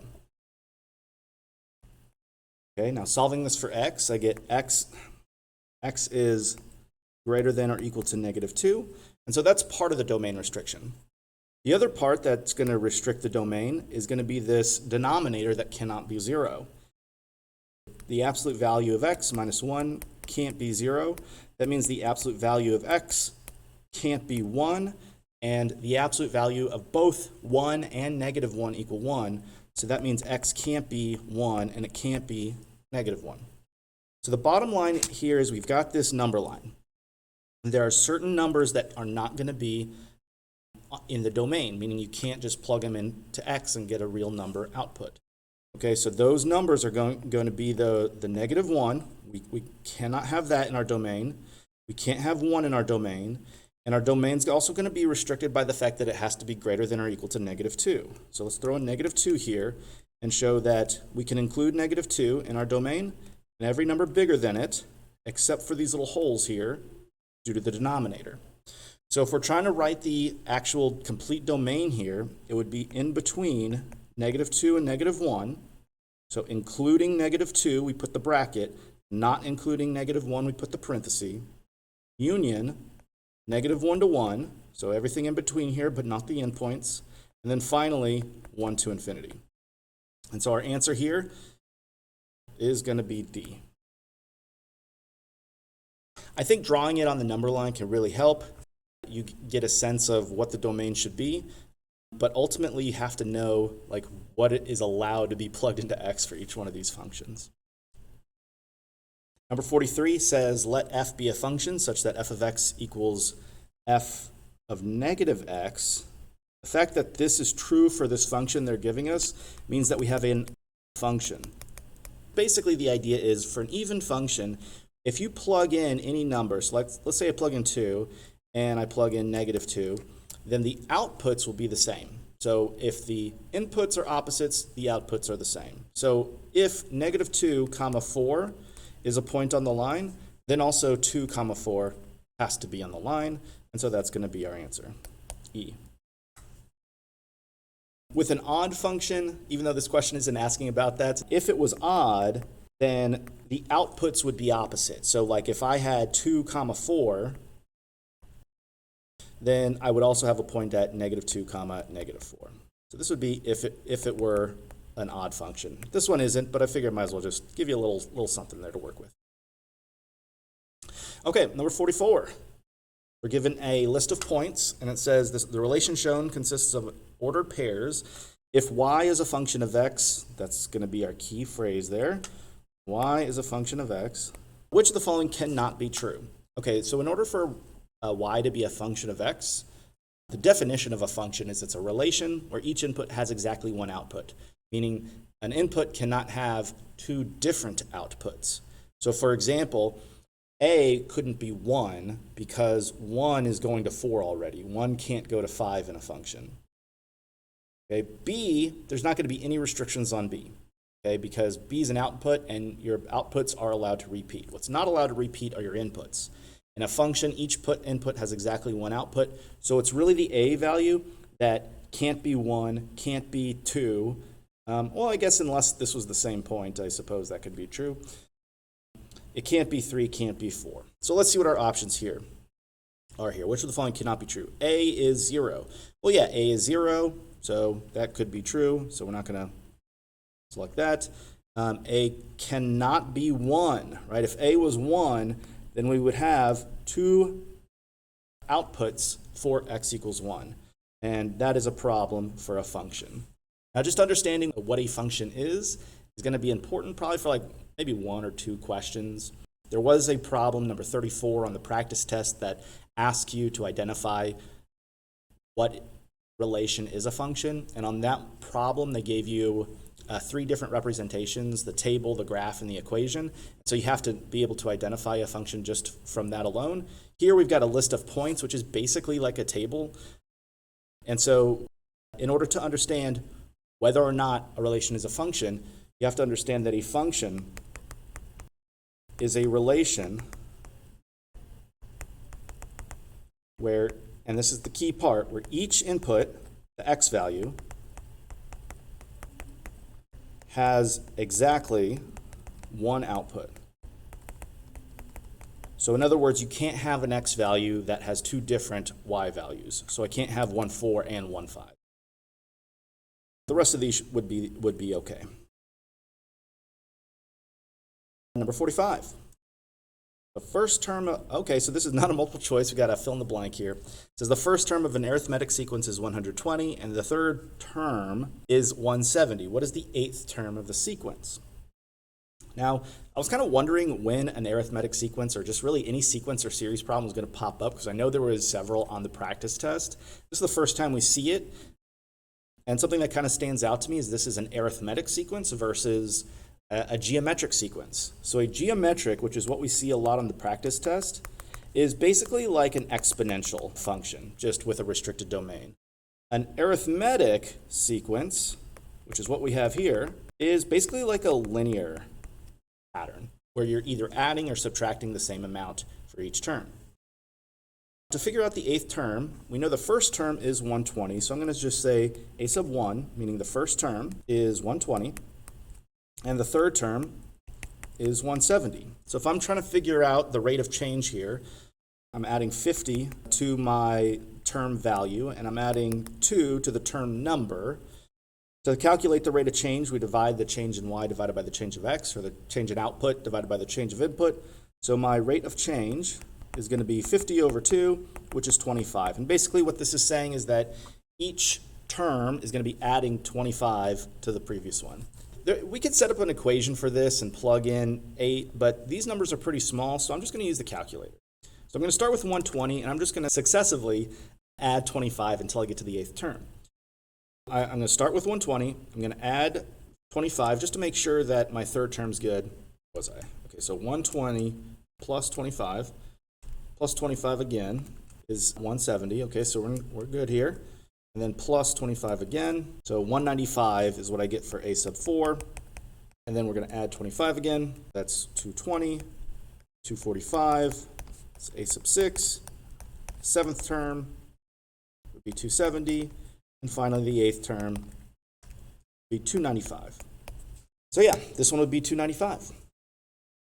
Number 46. Says the polynomial function is defined by f of x equals x to the fourth minus 16. For how many distinct real values of x does f of x equal 0? This is another difference of two squares problem. We did that earlier in this video in number 4. You can go back to that one if you want a little bit more detail. But basically, the difference of two squares says that you can factor any expression that is a difference of two squares. Basically, if you have a squared minus b squared, you can factor that as a plus b times a minus b. So if this is a squared and this is b squared, my a would be x squared, because x squared squared is x to the fourth, and my b is going to be 4, because 4 squared is 16. So that means that x to the fourth minus 16, which we want to know how many real values equal 0 here, we can factor that as x squared plus 4 times x squared minus 4. Now notice we have x squared minus 4. This is another case where we can factor that using a difference of two squares. In this case, my a would be x and my b would be 2. This other factor we cannot factor further. So here's our complete factorization for this fourth degree binomial. And so to find the zeros, you would set each one of these equal to 0 and solve. Now it's not actually asking for the zeros, it's just asking how many zeros you get. And usually with the quartic you get 4 zeros, but sometimes the zeros are not real. And that's kind of the point with this question, is to understand when you get a real zero and when you don't. So these two factors will produce real zeros. If I set x plus 2 or x minus 2 equal to 0, I can solve those pretty easily and get x equals negative 2 and x equals 2. These are both real numbers, so we have at least 2 real zeros. But if I try to solve this other one, I get x squared plus 4 equals 0, and I try to subtract 4 from both sides. And you can see what's going to happen here is I need to take the square root of a negative number, and that produces an imaginary or a complex number, not a real number. So there's really only 2 real zeros to this equation.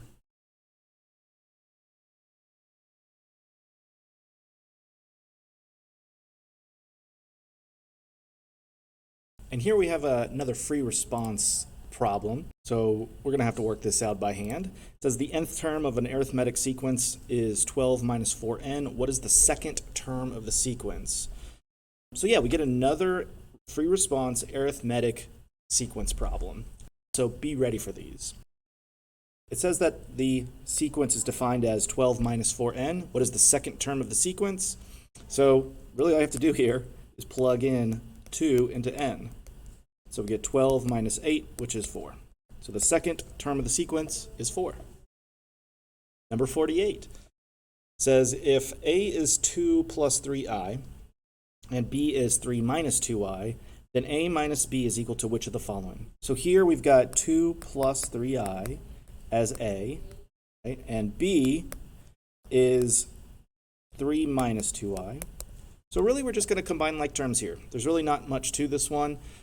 Complex numbers don't show up too often on the practice test, and honestly this one's like an easier version of number 44 because you don't have to do any multiplication. You're just going to combine like terms. So first I'm going to apply this subtraction to both terms in the second polynomial, kind of like using the distributive property. And so this would be minus 3 plus 2i, and then I'm going to combine like terms. So 2 minus 3 is negative 1. And then 3 plus 2 is 5, so we get negative 1 plus 5i. So negative 1 plus 5i is going to be choice B. Number 49 says if 0 is less than r is less than s is less than t, which of the following cannot be true? So this is very similar to problem number 22 on the practice test, but really we can work it very similarly to how we did number 6 earlier on these problems, because you can just plug in values that work for r, s, and t and probably get the right answer here. So I'm just going to pick some values that will work for r, s, and t, some simple values, like since these have got to be bigger than 0, and they go in order here, I'll let r be 1, s be 2, and t be 3, and then just see which one of these answer choices works. Or actually, which one does not work, because we're looking for the one that cannot be true. So if I plug these numbers in, we'll just see, and if we get 2 right answers, we might need to change the numbers, but most of the time this works on the first try. So here we have 1 squared, 2 squared, 3 squared, and yeah, that's going to be true, right? 1 is less than 4 is less than 9. For part B, we've got r times t, so that's 1 times 3 is less than 1 times 2. And that is not true. 1 times 3 is 3, and 1 times 2 is 2. 3 is obviously bigger than 2. So this is most likely going to be our answer unless we happen to come up with another one that's not true, and then we'll try to narrow it down from there. Part C, or letter C, choice C, whatever you want to call it, 1 over 3 is less than 1 over 2, is less than 1 over 1. This is true, right? 1/3 is smaller than a half, which is smaller than 1. Choice D has s over r, so that'd be 2 over 1 is less than t over r, which is 3 over 1, and yeah, that's true too. 2 is smaller than 3. Finally, choice E, you've got 1 over 3, that's r over t, is less than r over s, which is 2, and in fact, yeah, 1/3 is smaller than a half. We already established that back on option C, so for sure our answer here is B. Number 50. All right, so we had a couple of arithmetic sequence questions earlier, and now we've got a geometric sequence question. We said earlier that a geometric sequence is kind of like an exponential function. The only difference is the domain is only positive integers rather than all real numbers. So it says the sum of the first n terms of the geometric sequence is given using this formula. Okay, this a sub 1, that represents the first term. And they actually tell you, they really spell this one out for you, so you don't need to know these formulas. That's kind of nice. And r is the ratio, so that's like if you were to take some term and divide it by the previous term, that would be the ratio. What is the, I think we're missing a word here, what is the sum of the first 12 terms in the geometric sequence? So we need to add all these up. We have a formula for it, so we don't have to do it manually, although you could. Like if you just write out all these numbers, you could find the first 12 values, and clearly here we're just multiplying by 2. So you could just keep this pattern going, find the first 12 numbers and add them up using a calculator, but they do give us this handy formula to do it a little faster. So a sub 1 is the first term, and that's 1. That's our a sub 1. So 1 times the r value is the common ratio. That's the number you're multiplying by every time. So that would be 2. So 2 to the power of n minus 1 over r, again, that's 2 minus 1. So just to simplify these a little bit, since multiplying by 1 doesn't do anything, and 2 minus 1 is 1, we've got 2 to the power of n minus 1 over 1, which is 2 to the power n minus 1. So if we want to find the sum of the first 12 terms, then we're going to use n as 12. So 2 to the power of 12 minus 1, I'm going to have to break out the calculator here. This is going to be 4,095. And that would be the sum of the first 12 numbers. Now, if you get confused with that big formula, again, you could just find the first 12 numbers and then just add them up using your calculator. So that does work. But this is a little faster if you can make sense of that formula right there. Number 51 says the polynomial function f is defined by f of x equals x cubed minus 3x squared plus 3x minus 2 if 2 is one of the roots of f, which of the following is also a root of f. So what we need to do is we actually need to factor this out to figure out the other roots, right? So if 2 is one of the roots, that means x minus 2 is one of the factors. So like we can rewrite this f of x as x minus 2 times some quadratic. Like there'll be something times x minus 2 that equals that original function. So to find that out, we need to do a little division here. And we'll use a technique called synthetic division. So you put that number, that first root, on the outside of this like L shape. And then you'll take each of the coefficients of the polynomial, in this case 1, -3, 3, and -2, and write those numbers going horizontally here. And then to execute this synthetic division, you're going to first bring down the first number, which is 1. 1 times 2 is 2, and then add 2 plus -3 is -1, and just repeat that process until you get to the end. -1 times 2 is -2, plus 3 is 1, 1 times 2 is 2, plus -2 is 0. So this actually verifies that 2 is one of the roots, because this number that we got a 0 for, that's the remainder. If you have a remainder, then that means that 2 would not be a root. So that's good news that we got a 0 there. And so these numbers that we're getting at the bottom are going to be the coefficients of the quadratic. That's going to be the other factor other than x minus 2. So in other words, this is going to be like 1x squared minus 1x plus 1. That's going to be the other quadratic we'll put over here. I don't need to write those coefficients of 1, so I'm just going to write x squared minus x plus 1. So at this point, we need to find the roots or the solutions to where that other factor equals 0. So to do that, we're going to use the quadratic formula.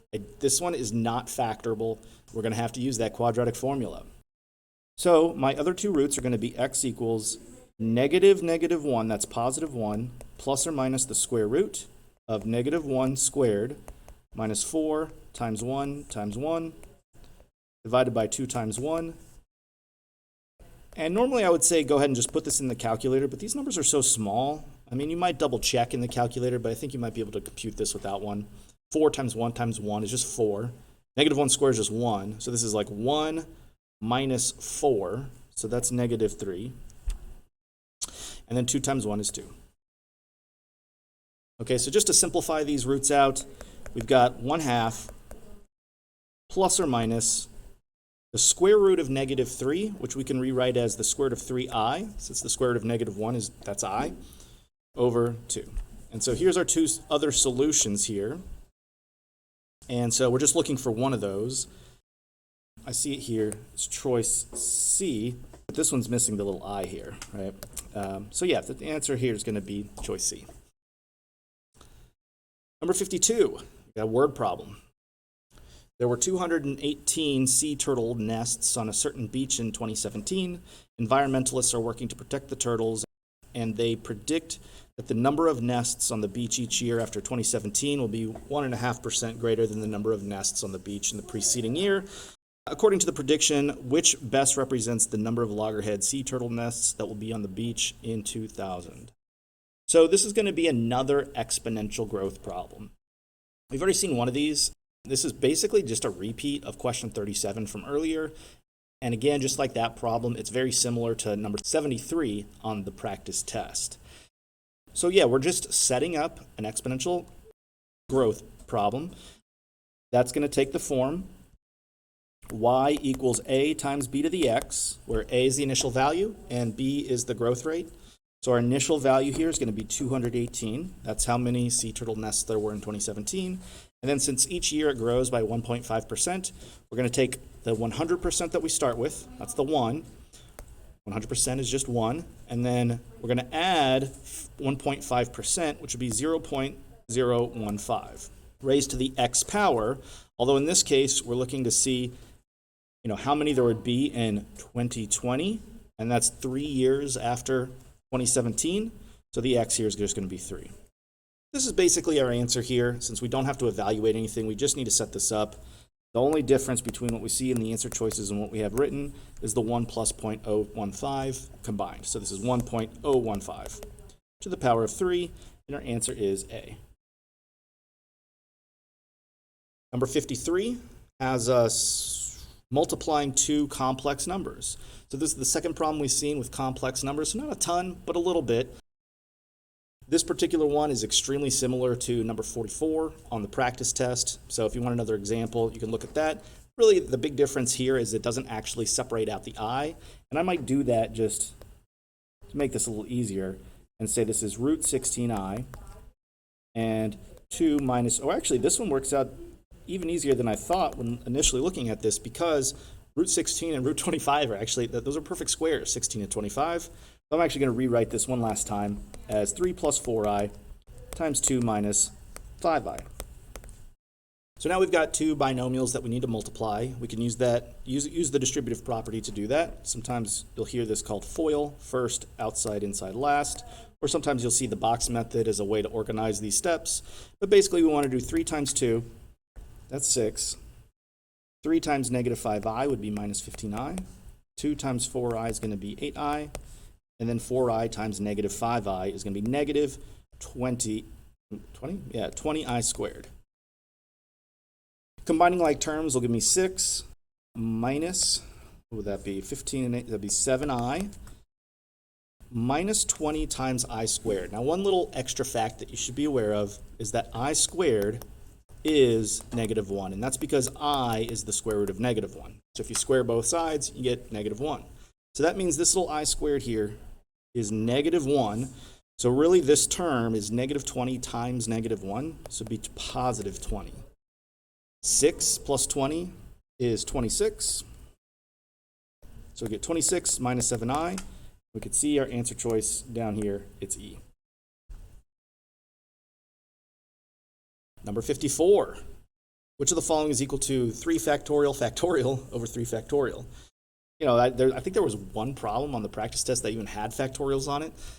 This one's kind of similar. The big difference here is that on the practice test, there was no actual number in here. It was in terms of n, so it was a little bit trickier. This one's a little easier because you have a number to work with.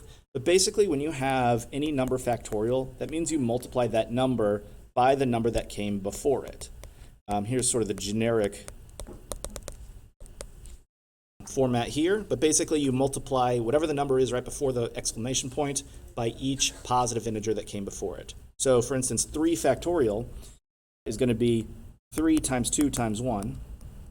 That's what 3 factorial is. And so we'll say that's factorial over 3 times 2 times 1. Now 3 times 2 times 1 is, 3 times 2 is 6 times 1 is, so that's just 6. So this is really like 6 factorial over 3 factorial.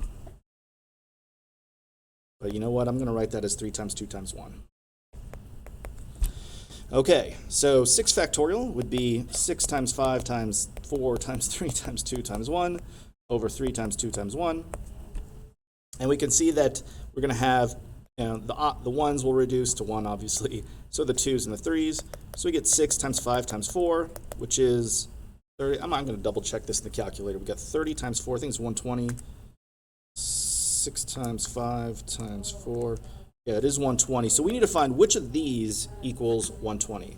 Now 2 factorials 2 times 1, that equals 2, so it can't be that. 3 factorials 3 times 2 times 1, that's 6. If we multiply that by 4,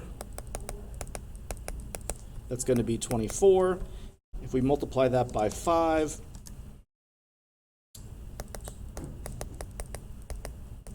that's going to give us the 120, and that's going to be our answer. So yeah, there's number 54. Getting pretty close to the end here. Number 55 says if A is square root of 45 and B square root of 20 and C square root of 5, which of the following numbers are rational?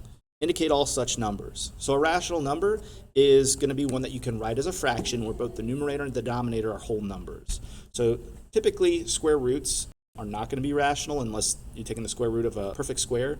But something like square root of 7 is not something that you can write as a fraction where the numerator and denominator are integers. This problem, or this concept of is a number rational versus irrational, is reflected on one of the problems on the practice test, number 20. But this one is a little bit more direct because you have some defined numbers to work with, and that problem on the practice test was purely variables.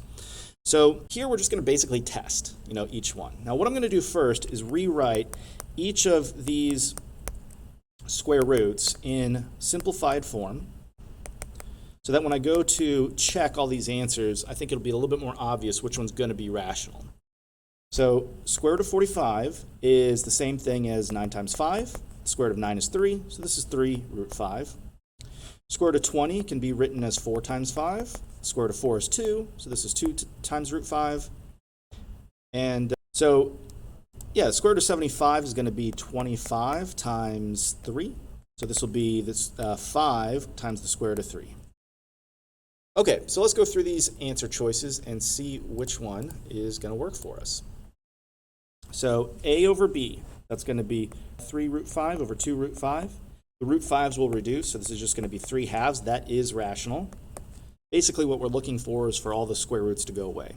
This is not a multiple choice question, so we do have to check each choice because there might be more than one right answer.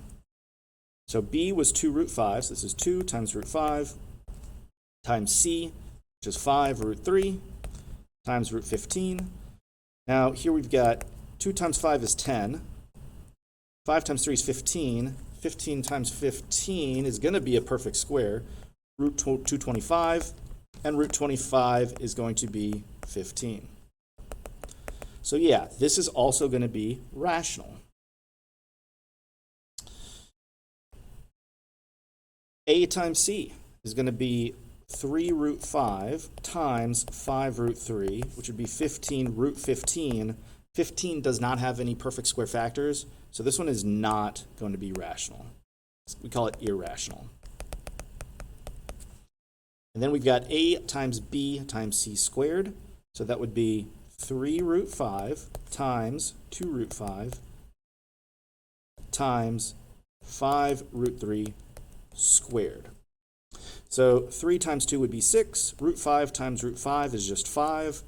Over here we've got 5 squared is 25, and then root 3 squared is 3.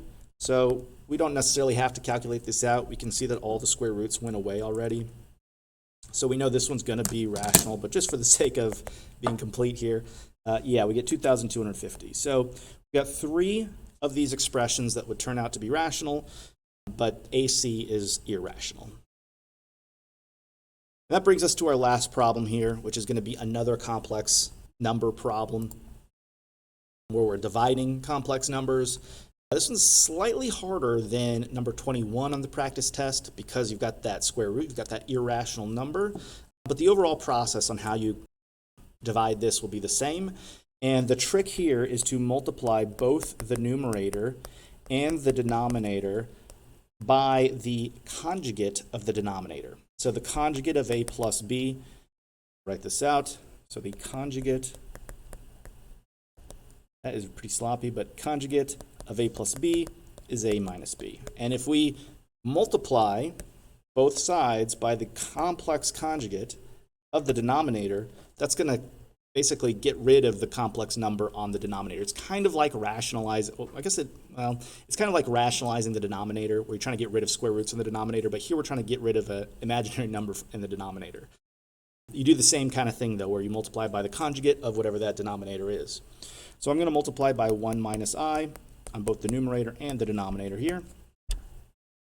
I am going to have to do a little multiplying, so you can use FOIL or the box method or whatever method you prefer. So I'll just write it like this just to make it a little clearer how the multiplication is going to work out. And we'll have to do this for both the numerator and the denominator. And what you're going to find is that denominator is going to simplify nicely. So here we've got root 5 times 1, so that's root 5 times negative I, so that's minus root 5i. Then we got 3i times 1, so plus 3i, and then 3i times negative I is going to be negative 3i squared. We said earlier that I squared was just negative 1. This will end up being plus 3. Okay, with the denominator, we're going to have 1 times 1 is 1, 1 times negative I is minus I, 1 times positive I will be plus I, and then I times I is going to be negative 1, but since it's negative, it'll be positive 1. So let's combine our like terms here and see what's going to happen. We get root 5 minus root 5i plus 3i. So let's clean this up a little bit. We're going to divide each of these by 2, and I'm going to put my real parts on one side and my imaginary parts on another side. So this is going to equal root 5 over 2 plus 3 over 2 minus root 5i plus 3i over 2 as well. So if I want to actually get my answer here, I'm going to combine these and get root 5 plus 3 over 2. That's going to be my real part. That's going to be the a. Okay, that's going to be this part up here. And then here we've got, so I'll say plus, and I'm going to write this. Addition's commutative, so the order doesn't really matter. We're going to put the 3 first. 3 minus root 5i. Now this question's asking for the b, which is going to be the coefficient to your I. That's this number right here. So that's going to be this entire thing right here. Looking at our answer choices, we're looking for 3 minus root 5 over 2, and that's going to be letter C. That about does it for today. These problems that we're going over are, I just found, a bunch of problems that were online that people had posted that were similar to what they had seen on the test, and also pulled together some problems that some of my students had brought in and be like, hey, how do you work this? I remember there was something kind of like this on the test. So hopefully, after you go through these, you'll have a little bit of a clearer picture of what to expect on the test. Make sure that when you're trying to solve an equation that you just work backwards. It's a lot easier to kind of work backwards from the answer choices and plug in numbers to see if you can get those right.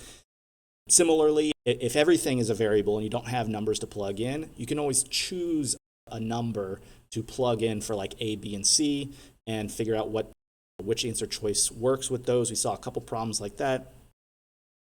Overall, the actual test seems to be, at least from what I'm hearing, a little bit easier than what you see on the practice test. So if you go through those practice test items and you feel pretty good about most of them, minus maybe some of the harder ones, then you're going to do just fine on this test. So that's about it for today. If you guys have any questions or want me to give a little bit more explanation, I know I kind of sped through some of these problems, let me know. I know I tried to get this done in under 90 minutes, and obviously that didn't happen, but I think if you were to work this out without having to explain every problem, I think it's totally doable in under 90 minutes. But yeah, if there's any problems that you want me to go in a little bit more detail, just put your questions down in the comments and I'll try to address those. But other than that, y'all have a great day, and I'll see you next time.